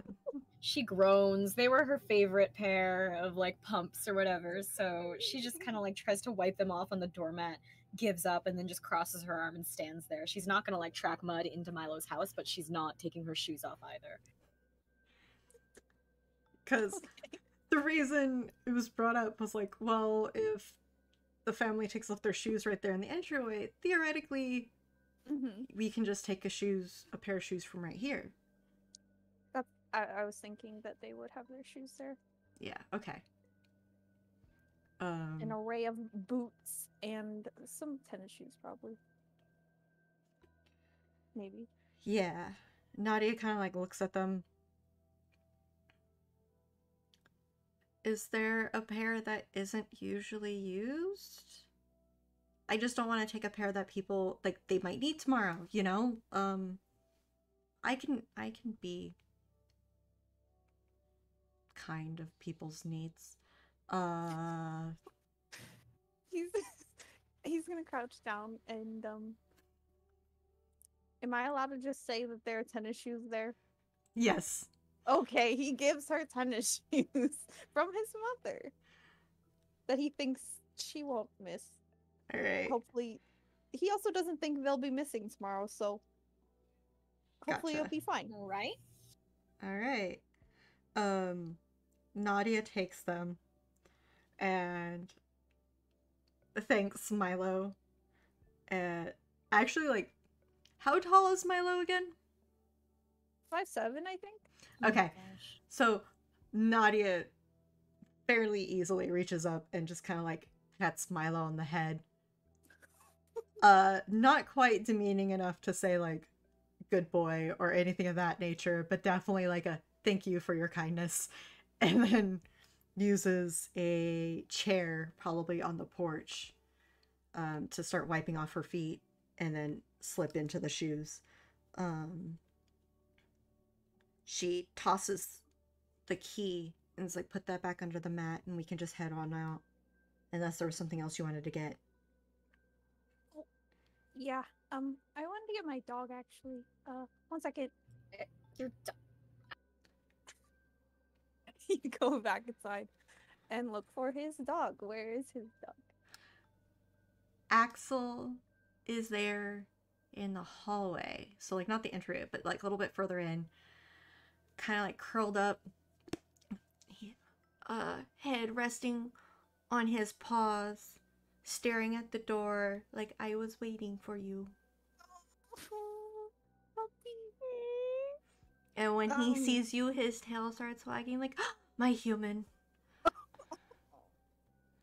He's like pat his legs and say, "Come on, Axel," and Yeah, Axel totally like scurries onto like upright and practically launches himself at you. Just is so happy that you're home and missed you. he'd laugh and give the pets, and then attempt to quickly leave with the dog. I'm gonna do a roll.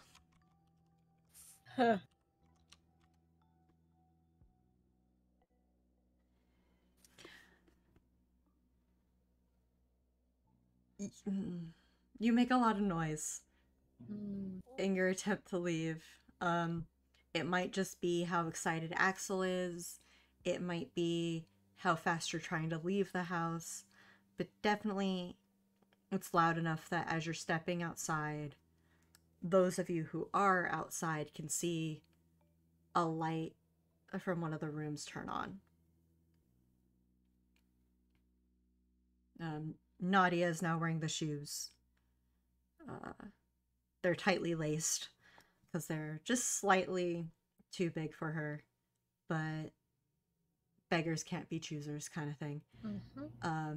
And she leaves her heels on the porch. Oh. Uh-oh.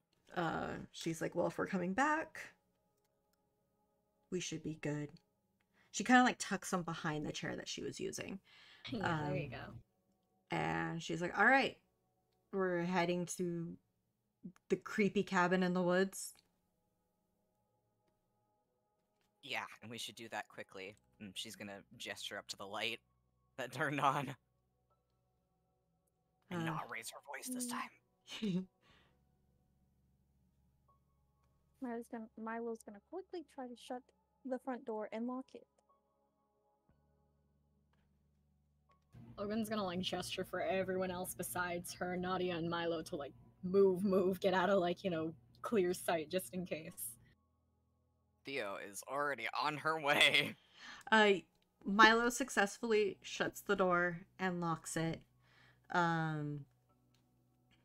Axel is kind of like circling the group of you. Definitely having slight herding tendencies. It's just kind of circling the group like, oh, hello, there are people here. Doesn't like doesn't get into anybody's personal space. But has definitely decided, okay, we are going with these people, I will keep them together. And just keeps going, like walking in circles a little bit, patrolling almost. That's so cute. From this moment on, Raiko, you have control over Axel. Yay! Woo!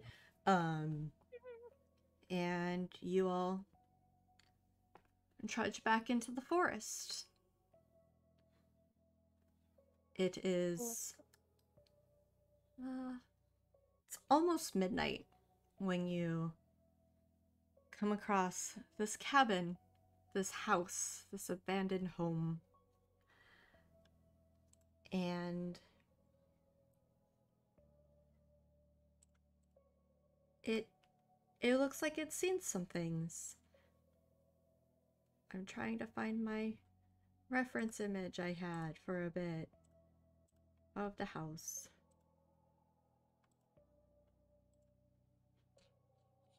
Well, the house is huge. It's multi-story, and paint on the outside looks a little faded. Somehow most of the windows are still not cracked. The roof itself, though, seems a bit of a collage of different types of roofing, as it appears a giant tree has grown out of the middle of it and spans and covers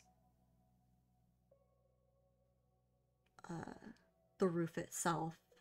Some branches alive, some dead, but you have found the building that Alex recommended you find. That's kind of cool. Just under her breath to Nadia and to Lula, eyeing that big tree growing through the center. Nadia takes a picture of it with her cell phone.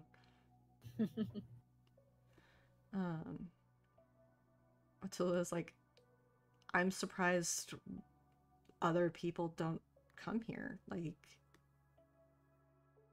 I wonder who owned this place. Damien has proceeded forward and approached the house. And touches like the door, like the doorknob, and he's like, it's unlocked. We can just walk right in. Theo is hot on his heels. You want to go in? Yeah. Almost like for dramatic sake, it seems, he slowly twists the doorknob and pushes it open. And pauses. I was expecting more dust. Theo's just gonna snort. Like, look, like, don't you expect more dust? I'm. Mm. Hmm. From the back of the group. From the back of the group? No, from the back of the group. That's where Logan calls. Hmm. Gotcha. Nadia looks at the group and's like, who wants to go first? When there's a pause, she says, nose goes, and like, practically smacks her face to be the first one so she's not picked. Tallulah is like right there with her. Instead of hand to nose, Mm-hmm. Theo's hand is just gonna shoot up, and she's just gonna push the door open and go in.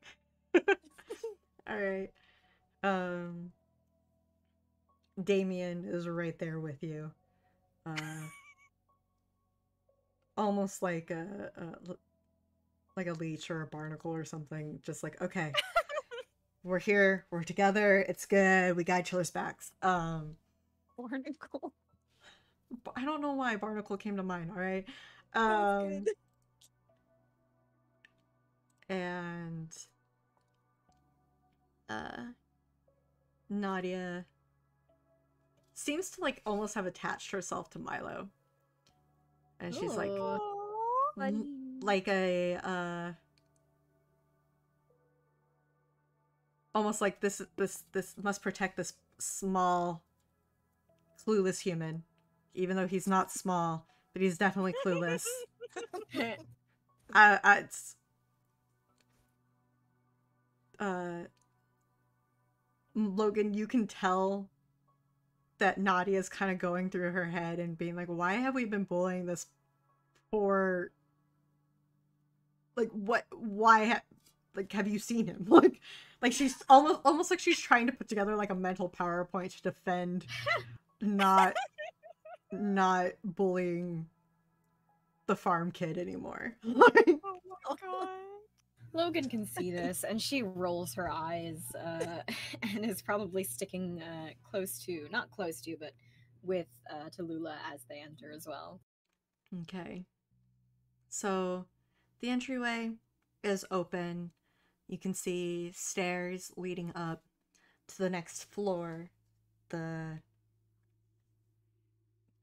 railings don't look quite sturdy, possibly wood rotted. You can't. Off to the left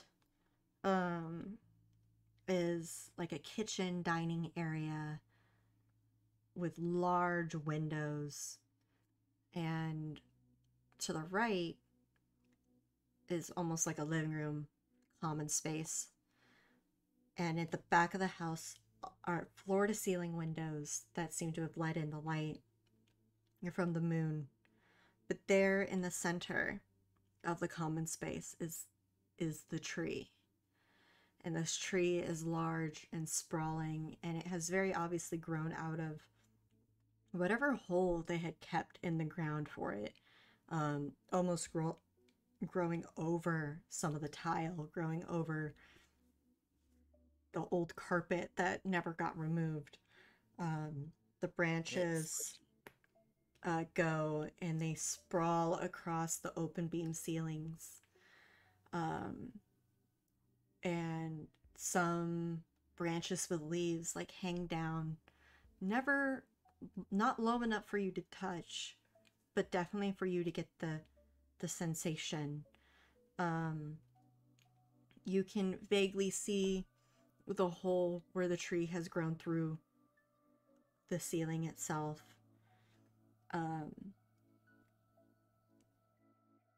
Everyone make investigation checks. Cooey. Oh, that's the wrong. Well, should I just. Yeah, one sec.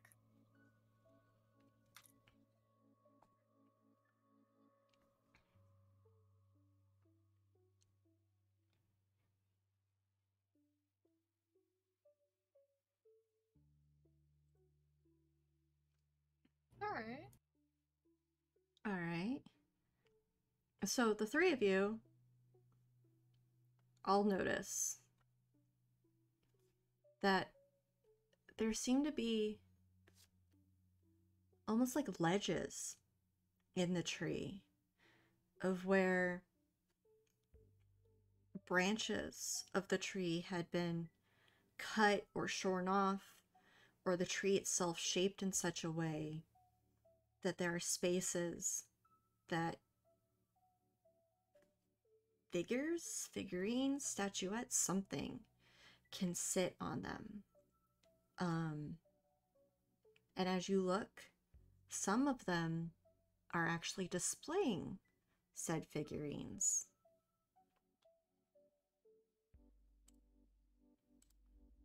Can I touch one? You want to touch one of them? Can I pick one up? Do you want me to describe them first? I was about to say, what do they look like? Let me see here.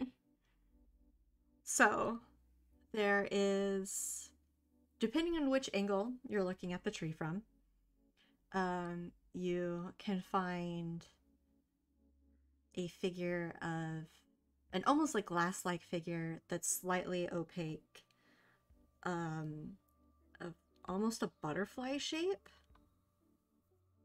A little bit higher up on the tree, you find a symbol that is made out of like solid black stone, and only through looking at it at specific angles do you see carvings or indentations that almost look like teeth. Another one looks like an inverted 5-point star just casually resting up against the tree. Finally, there is a piece that feels incomplete, or may have been incomplete, because underneath this shelf you can see a mangled, shattered, crumbly bit of red that may have fallen off or been forced off the shelf.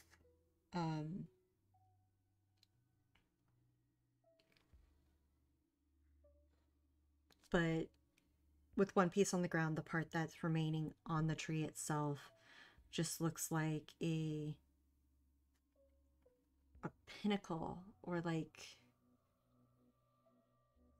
a person, almost like the Vegas shape of like almost like a person talking, or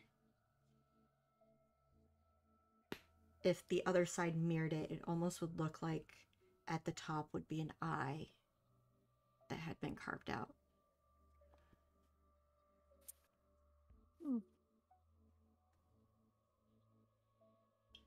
There appear to be other shelves too, but they are missing their figures. You said there's a bit on the floor. Correct. Can Theo just like pick it up and look at it? Keep in mind it is crumbled, but yes, you can pick up pieces of it. Looking at it, it looks like it had been put together with tape, and is that maybe bubble gum? She squints. And whatever force removed it from the shelf, when it fell, it like almost hit at the perfect angle to make whatever progress had been made at reassembling it completely null and void. Sus.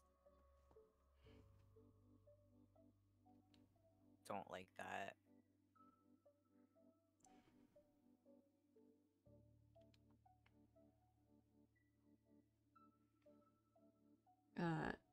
Damien was kind of walking around the room and taking photos. He seems to really enjoy the look of the moonlight coming in and being filtered through this tree inside the house and the shadows it casts on everything.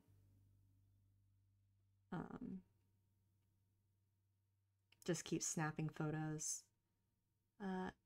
Nadia and Tallulah are kind of looking around, looking at like the random pieces of furniture that remain. Some look newer than others, but all of them look easily a decade old, if not more. And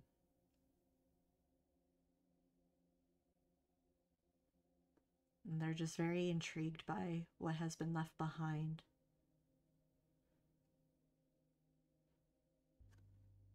What do you do? Scour for the sink real quick. Yeah. All right. So there's a couple sinks. There's at least one bathroom on the ground floor. There's the kitchen sink. And there's probably a bathroom upstairs too. Where would you like to start? Kitchen sink. Okay. You head into the kitchen. What it looks like it had been a really nice kitchen when it wasn't abandoned.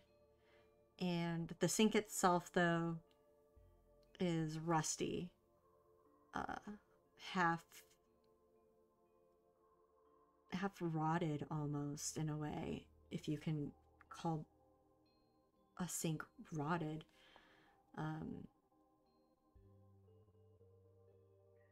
What would you like to do? Are there I'm assuming there are the cabinet. Doors, that's the word. Cabinet swingy outy thingies. Correct. Cabinet swingy outy thingies would also be a good description of them. Yes, those are. There's some beneath, yeah. All right.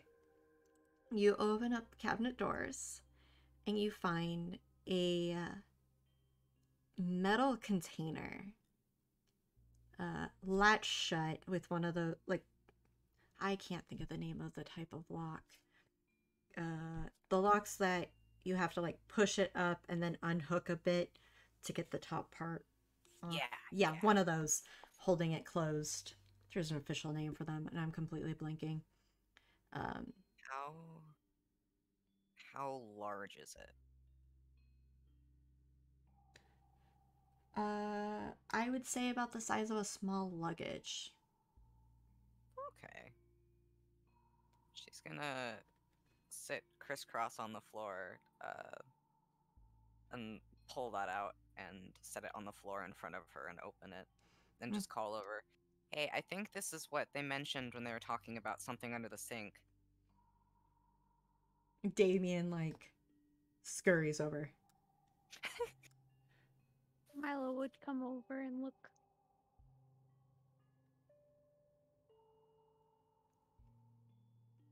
Nadia looks at Logan and is like, "You coming?"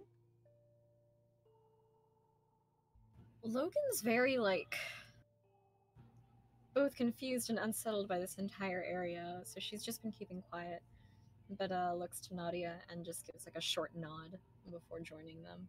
Okay. You all enter the kitchen, and we're gonna take a short break. Okay. 5 to 15 minutes, because that seems to be the average on how long the breaks last. Stand up, stretch, get some water, maybe snacks if you don't have any, and we will see you all soon.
we are back. So, you're all in the kitchen, and Theo opens this metal box with a, like, thunk, and that... Actually, hold on. With... Give me a second. With a... You kind of manage to fling it open. Bruh. The lid being less heavy than anticipated, so it hits the cabinet. That didn't Theo work. just winces. Inside, you find a couple first aid kits, a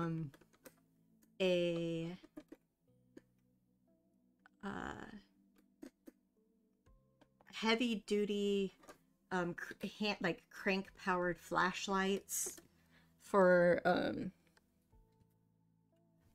like that you would find in like a car kit for like if your car gets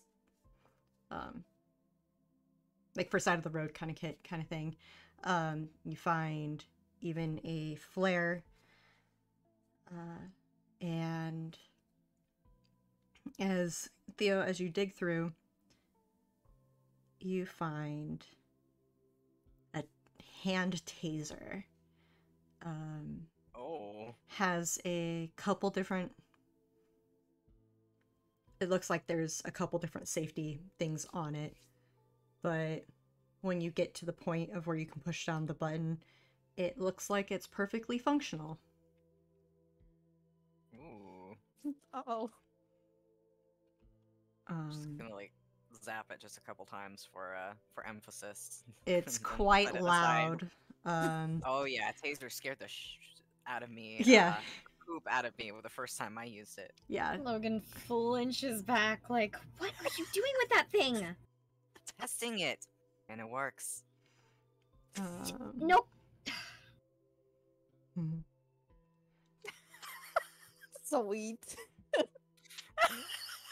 Nadia like looks at it and like looks at Tallulah, and like almost in unison they're like, I call taser.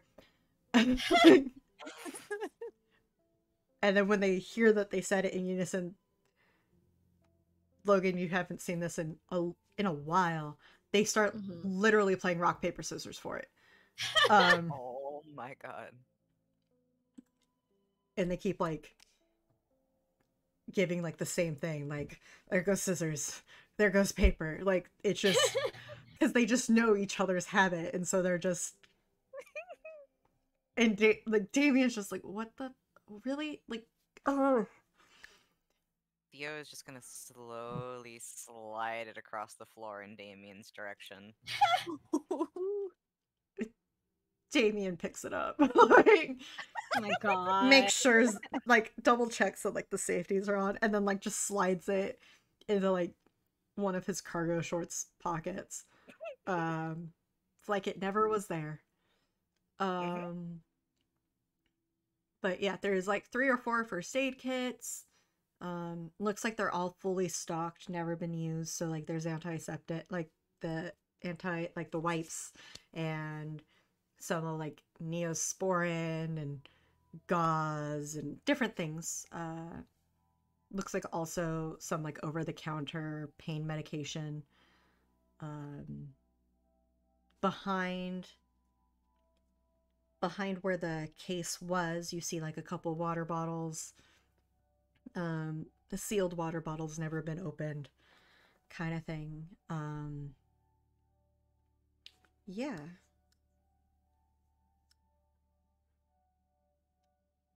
Well, someone was well prepared. Very. Can I have one of those kits? Yeah, go for it. He would take a med kit and look at it.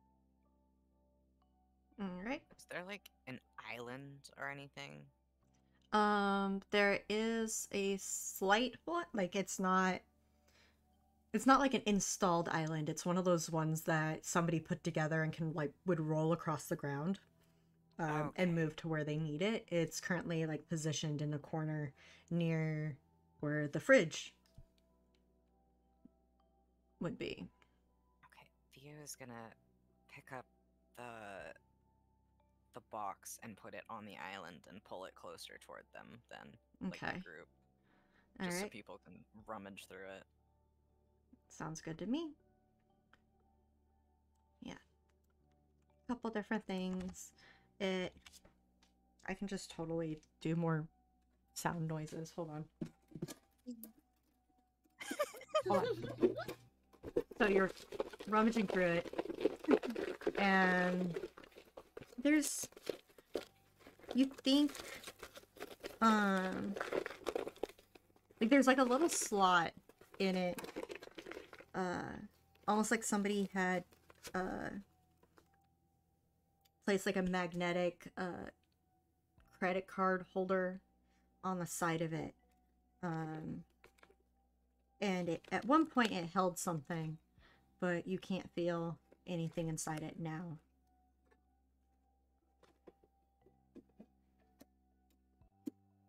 I'm just gonna put this container away.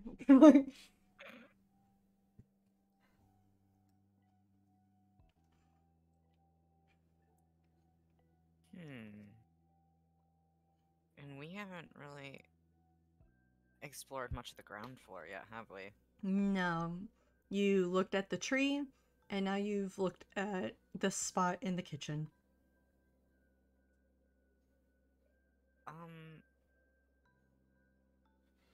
Could I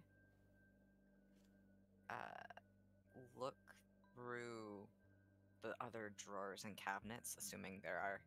One sec, sneeze. Bless you. Yes, bless Assuming you. there are more Why? Yes, there are more cabinets and drawers and everything. You find the obligatory catch-all drawer.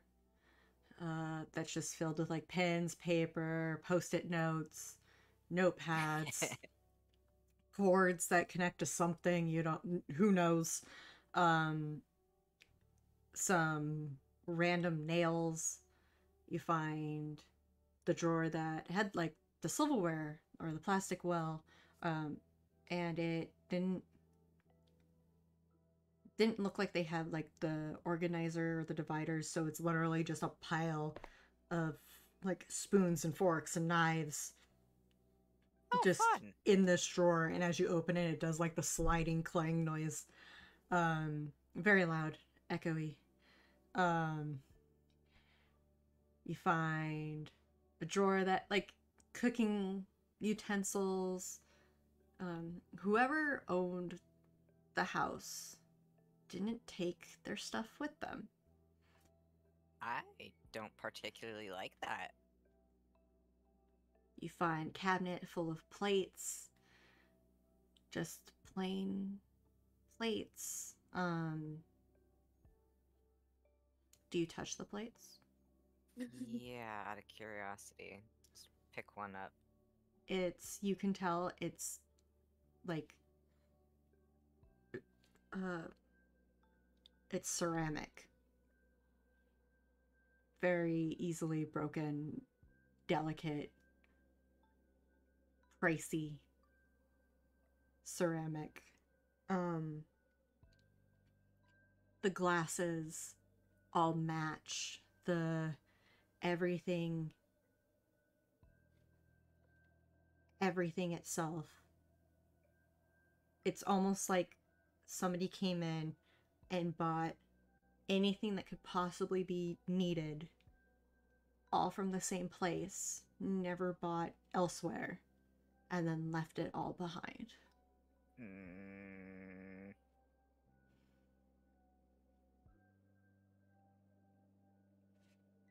Theo is gonna gently put the plate back and just kind of squint at the cupboard. The cupboard does nothing.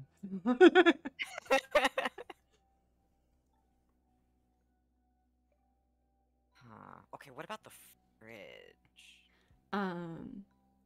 The fridge is an older fridge. it's probably like 30, 40 years old.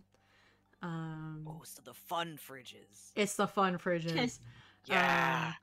You can tell that the sealant, the part that goes and keeps it closed, has very obviously like just decayed, and the fridge is probably only closed solely because maybe the handle has rusted or just gotten stuck.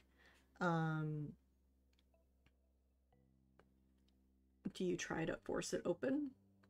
Yes. All right, that's a roll. Let's go. I think it's literally force is the roll. Force body.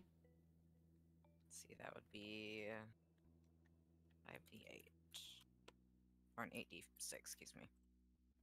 Not in all caps. Thank you very much. What? Man. What? Unfortunate. That is a bummer. You sit there and you struggle, and it's just like you yank and you tug and you pull, and like you even try and like get some leverage and like almost like plant your foot against a nearby cabinet to try and pull. And as you tug, you're actually having more success in moving the fridge away from the wall than you are from getting the fridge door open. Okay. She literally, this is just not gonna fly. Her pride is literally okay. Can I push for that? Yes. Oh my. You can push for that. What condition would you like to take? What are they? Upset, scared, exhausted, or injured? Upset. Alright. You are now upset.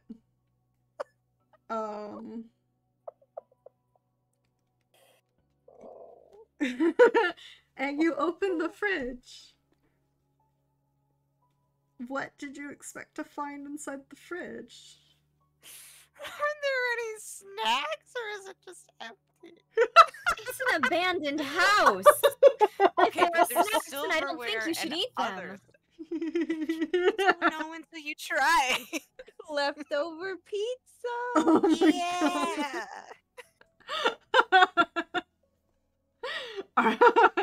God. Yeah, exactly. Are there snacks? You see,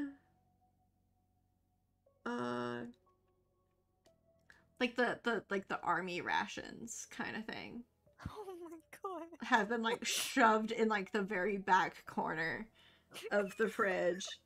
Otherwise it looks like there's like an old, disgusting bottle of like ketchup that's probably expired before you were even born.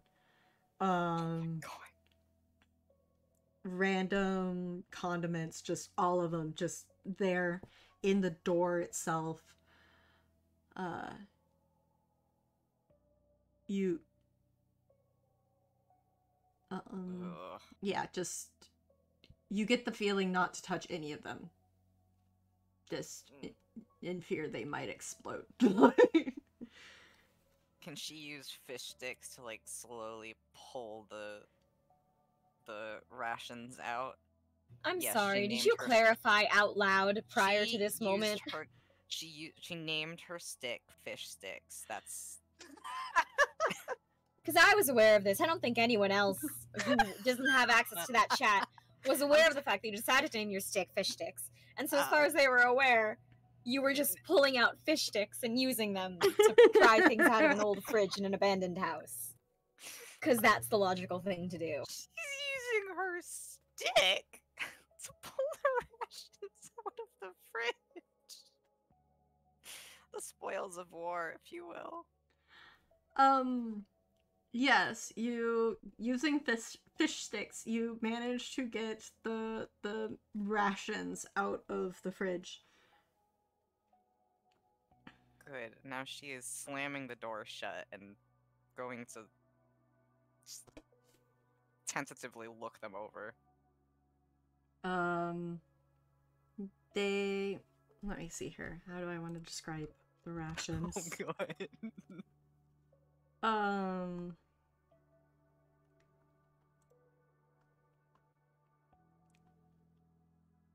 So the rations themselves, as you look at them, are actually fairly new.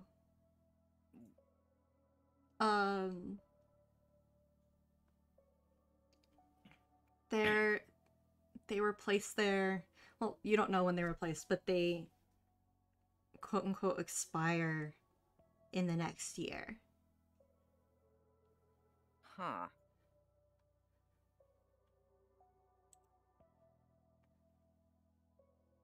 Do they have like gross stuff all over them, or are they safe to like pick up and place on the counter?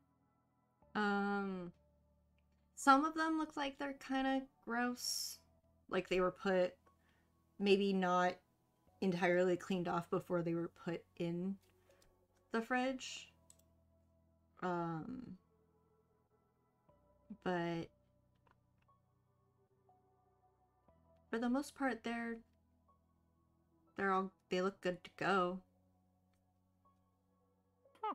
Okay. And she won't care too much about getting stuff on her sleeves, so she's just gonna pick them up and set them on the Okay. the counter, not the island. 'Cause Okay, on the people will counter. probably go, ew, if it's on the island. Gotcha.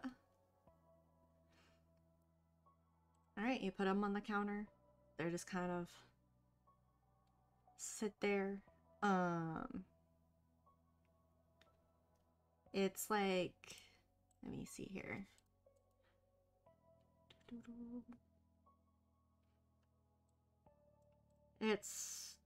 They're like emergency food bars kind of thing. Ready to eat at any point. And they don't specify having a flavor or anything of that regard, but they supposedly will feed you for 6 meals if you portion them each bar correctly. Sick. Mm-hmm.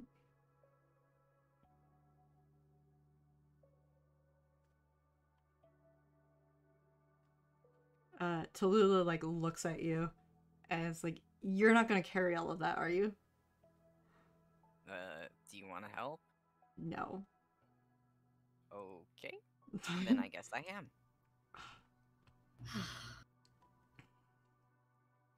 Can I look elsewhere? Of course. Where would you like to look? Not the kitchen. Yeah. The kitchen. Okay. So Cursed kitchen. Logan also wants to look around. there's an upstairs. There's behind the house. You can wander around more in the main room.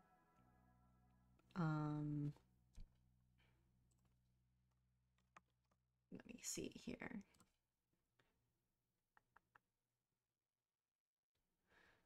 There's a basement. Basement. Basement. Hmm. All right.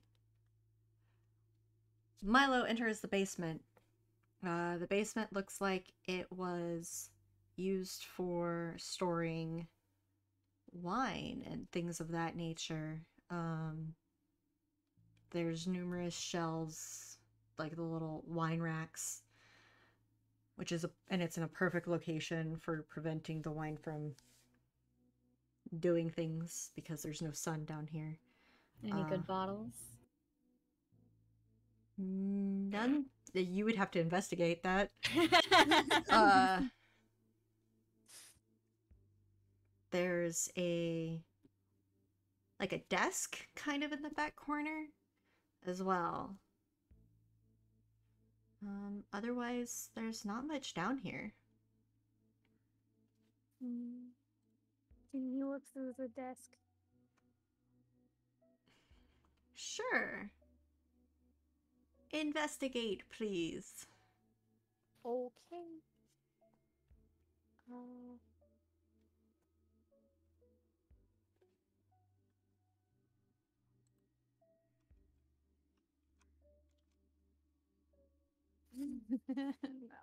No luck. Man. What you find is, if you find anything you think the desk has kind of recently gone through, the feeling of it looks like things are moved, but there's not as much dust as you would think in that spot. So somebody was in the area recently. Okay. Sounds good. Is Logan down there? No. Oh. Alright. Looking around, there's nothing else interesting. You And- wouldn't care about wine. No, not that you can tell. Alright. Bye, basement. Bye, basement Bubba. No. You leave the basement. Where would you like to look, Logan? Are there any like pictures or any kind of decorations on the walls or whatnot that would indicate like a more personalized anything personal about the house, about the people who were living here? On the ground floor, you see some like old paintings, possibly painted by whoever built the house. The canvas itself is just really dusty, as is the frame. There's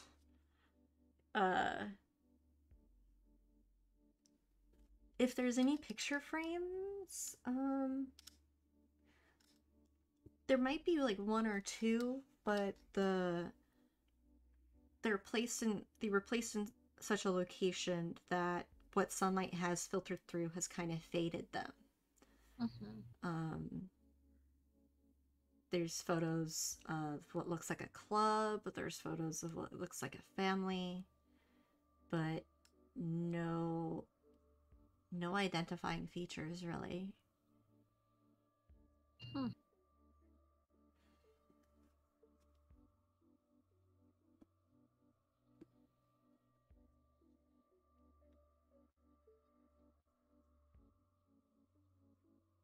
Tallulah is like, I'm going upstairs. This pulls Logan's attention, and she will trail after Tallulah, making sure that the stairs are not going to break under their feet.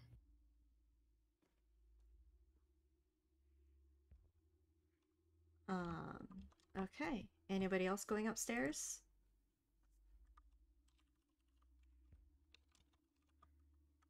Nah.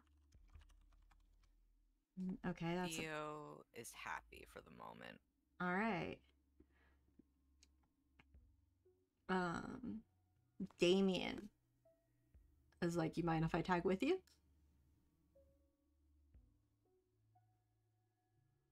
Looks pointedly at Logan. Oh, at Logan? Mhm. She looks... How does Damien look? What kind of kid are they?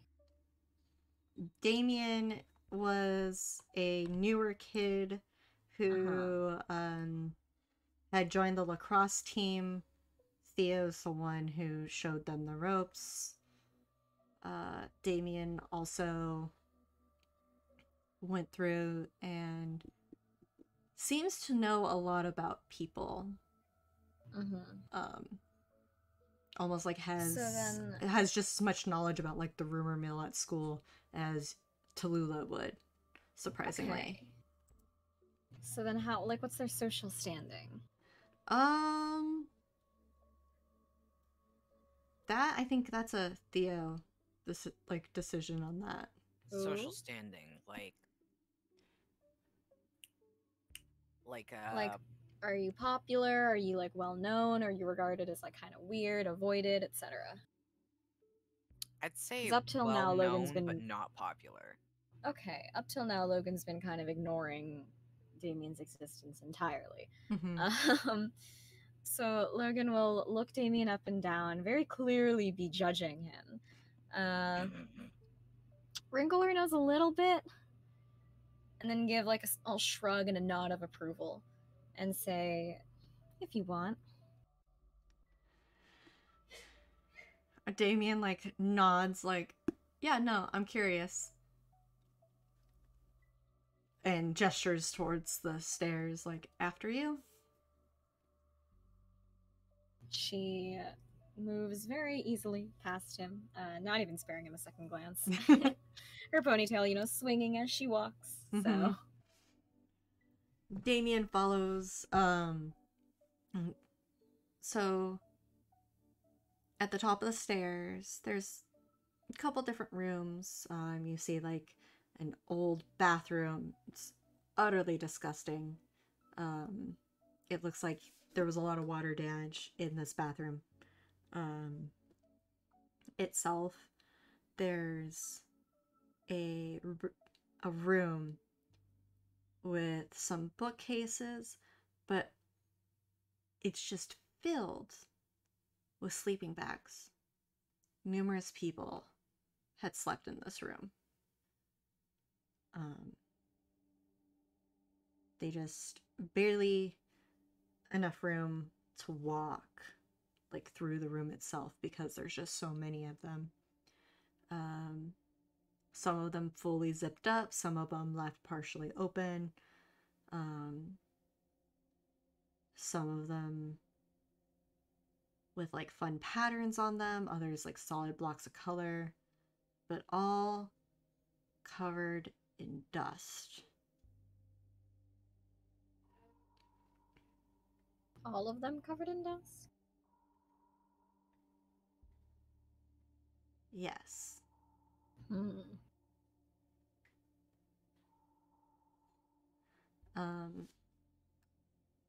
Make an investigation check. All right. You're the only one that doesn't have a condition right now. Great.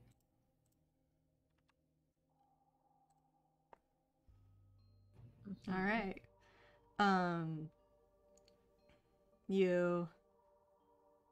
You kind of like look down and you notice on the floor itself there's very obviously where somebody who doesn't lift up their feet as much as when they walk had walked to a sleeping bag. There's some movement in the area and then like walked back. There's also something similar towards a bookcase, but everything is pretty much just covered in dust in this room. Tallulah and Damien are both up here with me? Correct. Logan's gonna move towards the bookcase where the dust tracks or lack thereof lead to, and she's actually gonna like over her shoulder call, Tallulah, can you check out that sleeping bag right there? I guess. And like she strolls over and crouches down beside it to start looking through it. And Logan is also going to try and investigate the bookshelf, see if there's anything up with that, and any reason why someone was moving back and forth from here to their sleeping bag. Okay.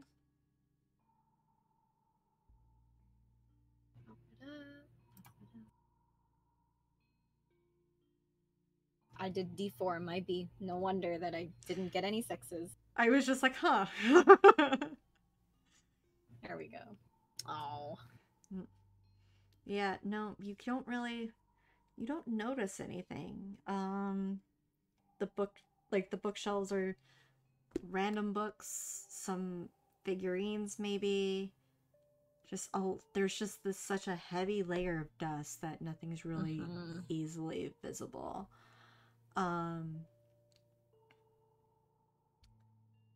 Tallulah is still digging through the sleeping bag, trying to see if she can't find anything.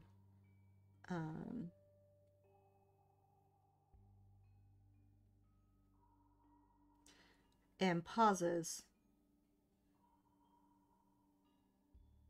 I think there was something in here. Logan turns from the bookshelf and looks over.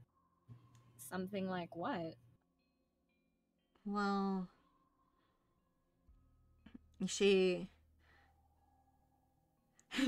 reaches in and you hear, oh gosh, am I gonna do more Foley stuff? Hold on. Yeah. You hear, hold on. You hear, I don't know if that's being picked up.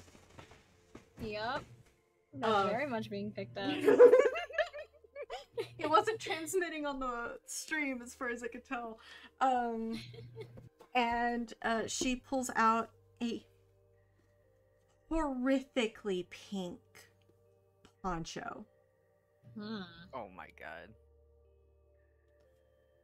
And she like kind of holds it between like two fingers and like looks at you, and she's like, this would like glow in the dark for a blind person. Logan looks visibly like disgusted with this awful shade of pink and a poncho of all things. Really? Ugh. So she just wrinkles her nose at that and is just like, I don't know why anyone would want to wear that. And she continues to kind of hold it and like stands up and reluctantly kind of like shakes it out, and it's just like almost the size of a tent. It's just so huge.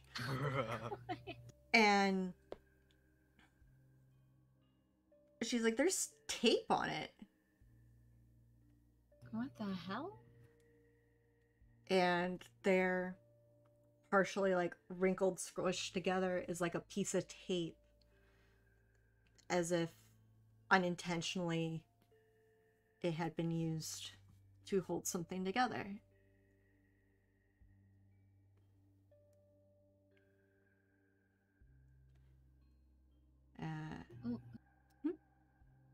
Logan looks so confused.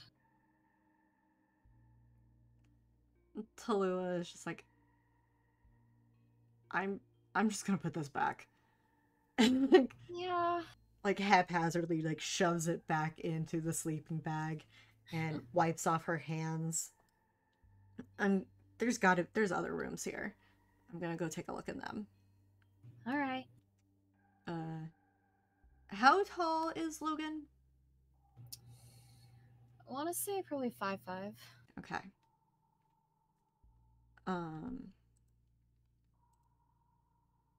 Can she not reach the top of the bookshelf? She cannot reach the top of the bookshelf, no. Just climb it. She's like a monkey. She's wearing... No, she's not doing that. She's wearing pumps and a skirt. Damien's in here, right? Correct. She's gonna look over. Did Damien ever introduce himself to the entire group? Nope. Nobody. Cool. Technically, nobody's introduced themselves, to be entirely honest. Well, everyone knows who Logan is. But she'll kind of like turn to Damien. Is Damien just kind of standing around, not really knowing what to do, or like is he actually looking for something? He kind of had like walked around the room a bit. Took photos of some things that like caught his eye. Briefly had like looked out the window. And was on his way out to follow Tallulah. Logan's gonna stop him with that. Hey, what's your name again? He like can't help but laugh. What? I'm Damien Clarkson. Right, Damien. Okay. Can you see anything up here? And she's just gonna turn right back around and gesture towards like the top shelf area. He walks over and he's like, there was something on here. There's like a hole in the dust. Oh. Like a statuette, perchance. Remember? He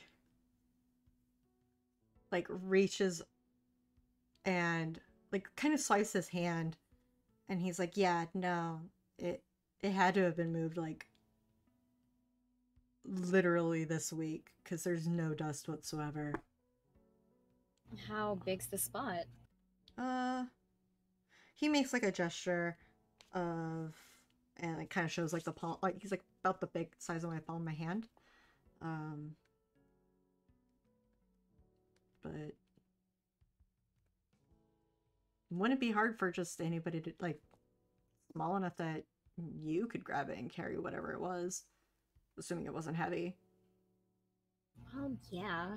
Just she gestures to the massive amount of sleeping bags on the floor. Just a matter of who, right? Right. It would explain the rations, though. Guess so. God, all of this is so creepy. I mean, we are in an abandoned house in the middle of the forest after somebody told us not to be out here. She makes like a pointed look at the wall or something like that, and goes, well, wasn't my decision.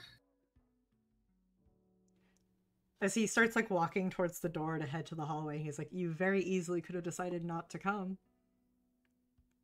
But, you know, if we're all gonna die in a horror movie fashion, not gonna lie, I think it's between you and your friends on which one goes first based on the tropes. She glares at him. It is, absolutely. But she glares at him like daggers, whether or not he's looking. And just like through gritted teeth is just like, not funny. I don't know, I thought it was hilarious. And like he just kind of steps into the hallway and follows after, like finally follows after Tallulah.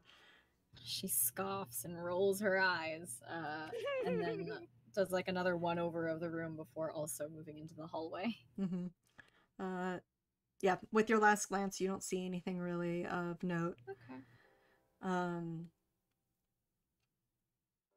gonna completely admit I don't remember how many rooms I put on this floor.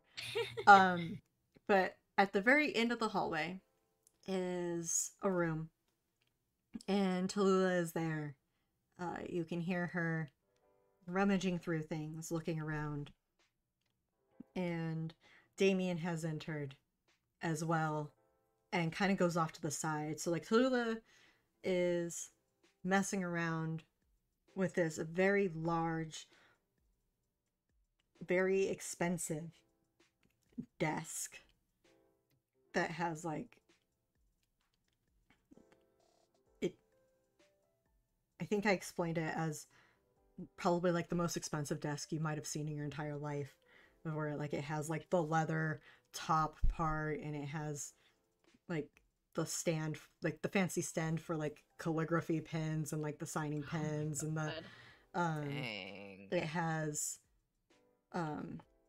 what looks like an engraved plaque on it, but nothing legible. And there was papers and stuff, and Tallulah is just kind of going through them, trying to figure it out.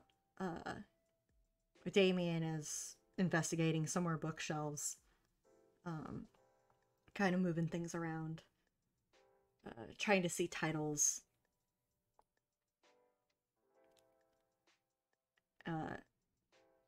Tallulah has kind of climbed up onto the desk itself.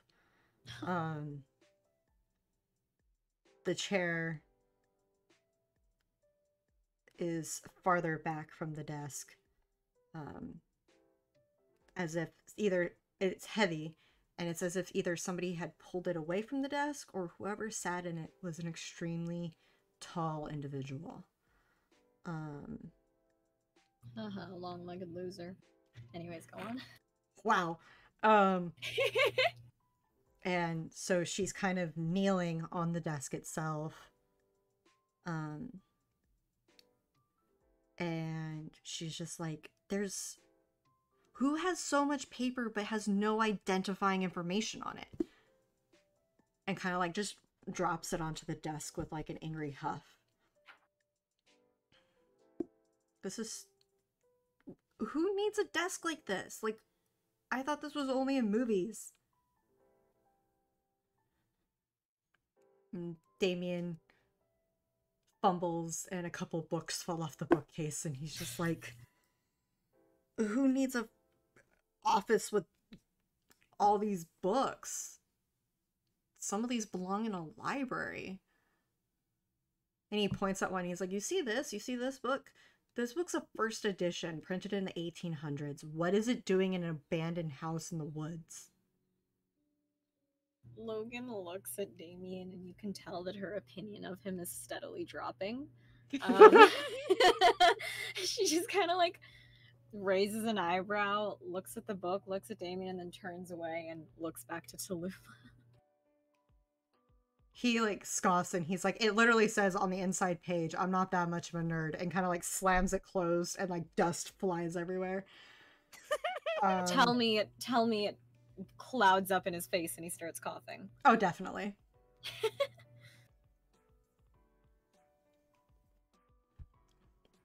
Tallulah's like, all of these papers detailing things, and there's obviously important information on it, but there's no names, there's no addresses, there's who keeps files like this?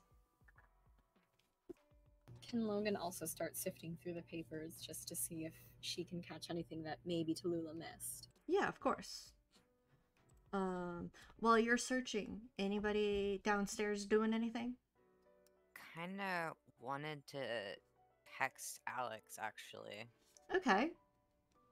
And just ask, like, or, obviously say, one of the kids from the clearing looking for the kid on the bike.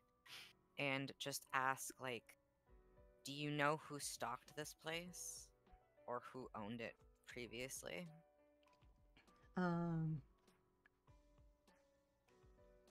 Okay, well, I'll get back to you on that. Yeah, no worries. Do you want me to put it in chat? Please, I would appreciate it. Logan, in your searching, what you find is, as Tallulah described, they almost look like incident reports of like suspicious happenings.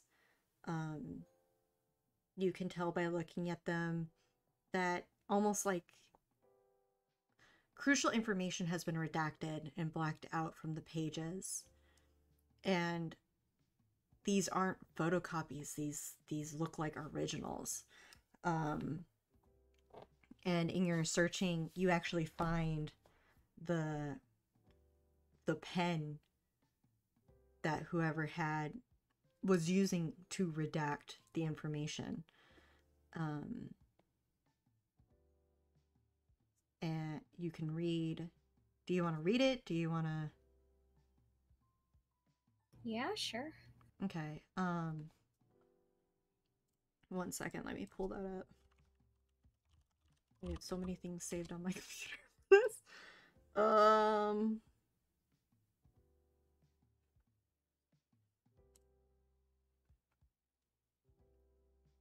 You see things like intersection of redacted and redacted. Redacted responded to report of juveniles redacted at the house. Another page is like intersection of other like more and more redacted possession of controlled substance. Redacted was placed under redacted. It just, anything that seems like it would be of help just seems to have been removed or blocked.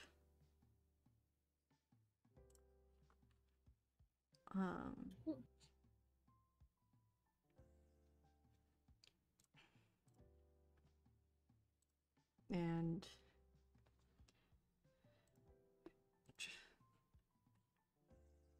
Tula just kind of like sighs. These look like they should be like police reports, but they don't have the don't those have like a letterhead or something? But I don't know. I don't like that we're not getting any answers. And she kind of like slides off the desk and starts like brushing off her skirt of all of like the dirt, like the dust, which just kind of just floats off as she does. It's so infuriating not having answers. Damien has put the books back on the shelves, and is kind of also wiping off his hands, and he's like, I don't think we're gonna find anything here.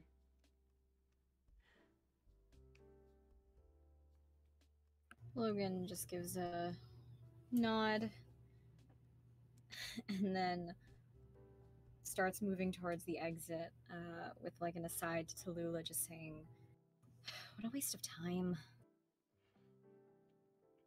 Tula ends up taking a photo of a couple of them, ones that stood out to her. She's like, I might be able to show this to someone, maybe get an answer, but I don't think I'll be able to get one before we head out. Damien's like, right, we were in a hurry, and he kind of like takes off down the hall. Everyone, you hear him like booking it down the stairs, like slamming, and he kind of like catches himself in the kitchen doorway, and he's like, weren't we gonna go find Oscar? Logan had like given a look at Tallulah, and I'd like to think that Tallulah exchanged that look as well. The look for the two of them. Yeah, the look TM. Just give like a small like sigh, like, oh my god, and then also start to hurry down the hallway to rejoin with the others. I think Milo would have heard that, and he would have been like frustrated. He's like, yeah, I know, I'm looking for the sewers, but I can't find them.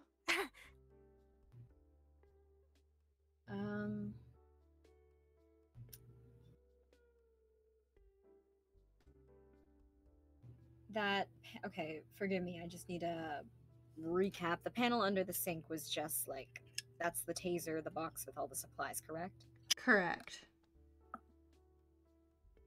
Okay. Are there any places on the main floor besides the basement?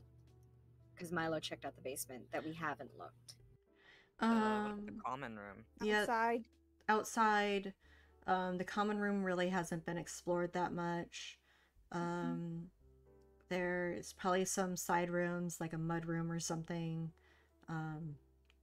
Maybe a pantry.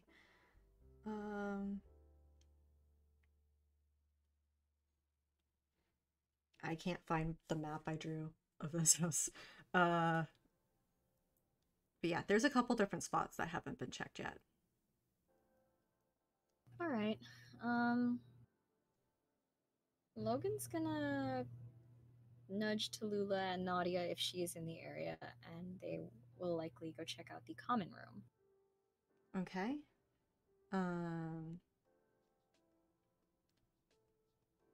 You can search the common room with an investigation check.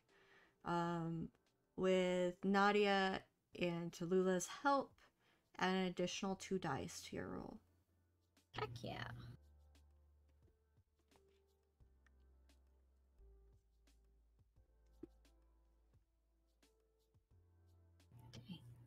Okay. You find just where, let's see here, in the common room, there's just like this, there's a couple different chairs. They're like older couches, older,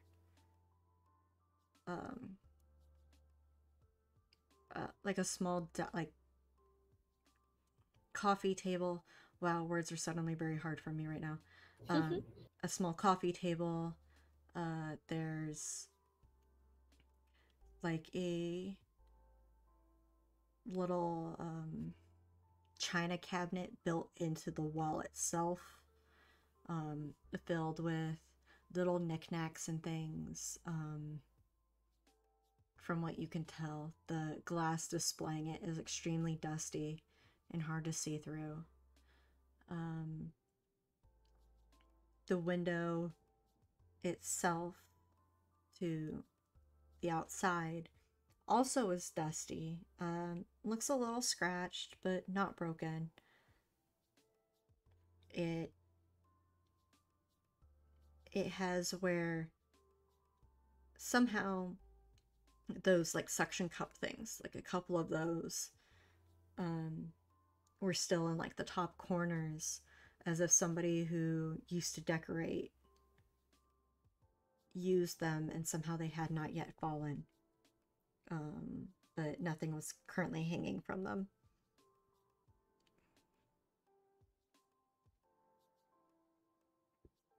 But the glass to see outside itself, since it's dark out there for the most part, it's almost like looking in a mirror, like a really just dark mirror. Can't really see out, but nothing probably can really see in. What light you do have has been either from your cell phones or from the moonlight through the trees.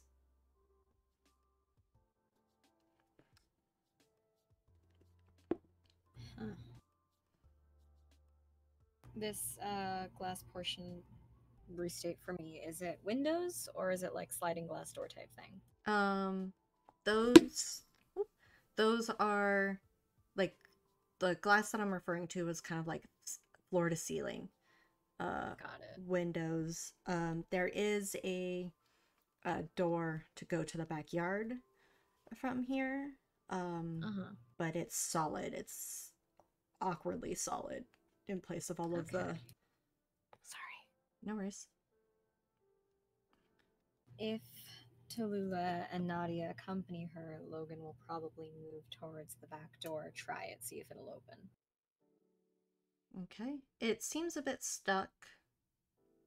But it's unlocked. If you want to try and force it open. It doesn't look like it's nearly as... the front door hasn't... or the back door hasn't been nearly as used as the front door. She'll give it a shot. Force roll! She's not gonna put her all into it, but she will give it a shot. I need a force roll. What is my force? We're getting to body rolls. Oh god. Doing things. Doing things. That's 5.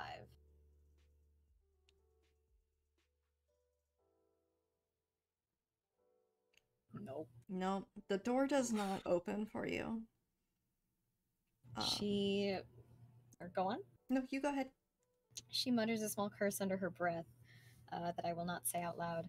Then looks to Tallulah and Nadia and just like kind of taps her chin. What was that girl's name again? The hockey player. She's not laughing.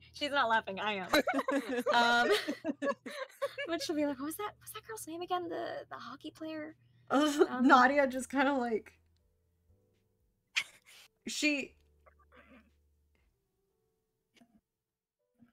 like struggling because she knows that you know what she knows. And she's like, "You mean lacrosse?" Yeah. Yeah. Listen, they both have sticks. Whatever.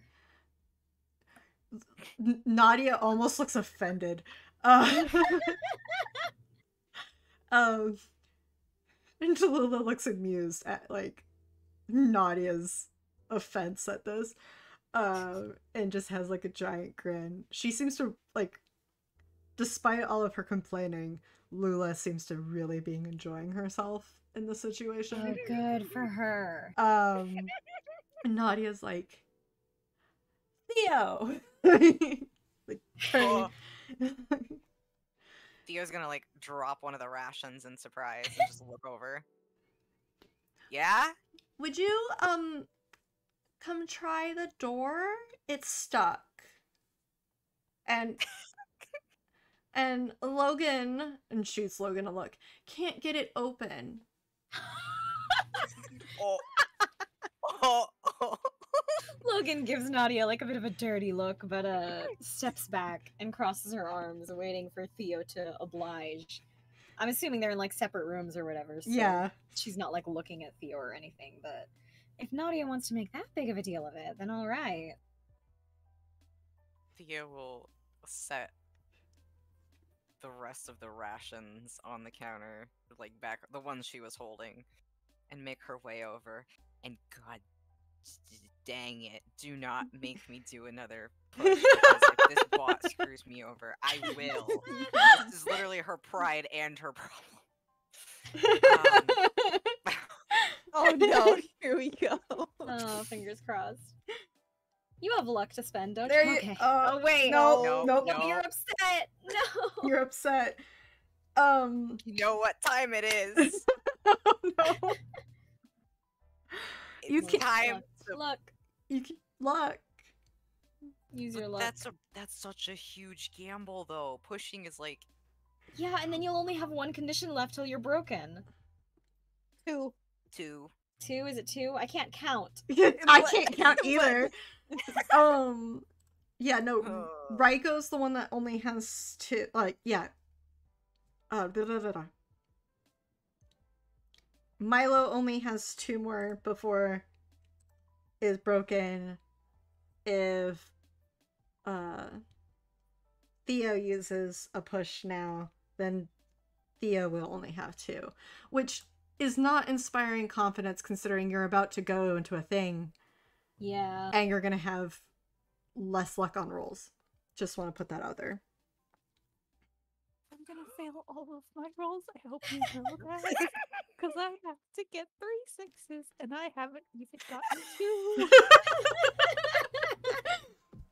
Can I take a nap? You can take a nap, actually, if you wanted to. I was about to say, after this, maybe we should just, pass out. Take a nap. There are sleeping Mhm. bags at our disposal. I wouldn't sleep in some abandoned house's sleeping bags. Can I try to Theo open would. the door? Okay, so, Theo,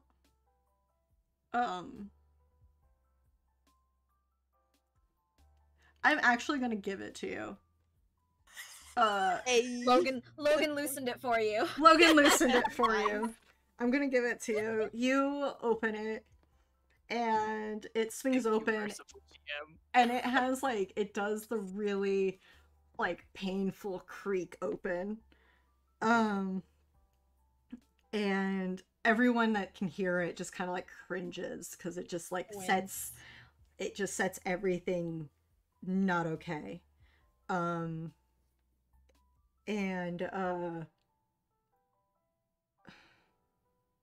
It's just, as you look out the door, it's just this giant it's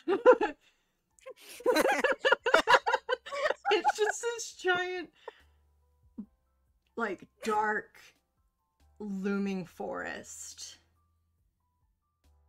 And Oh. it almost seems to beckon you. Hmm.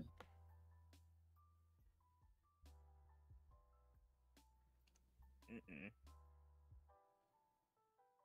And you know what? We're gonna call the session here. No! Yeah, we're gonna call it here. Bruh. Say goodbye to chat. Goodbye, chat. Thank y'all for Bye. listening. And I will be right back.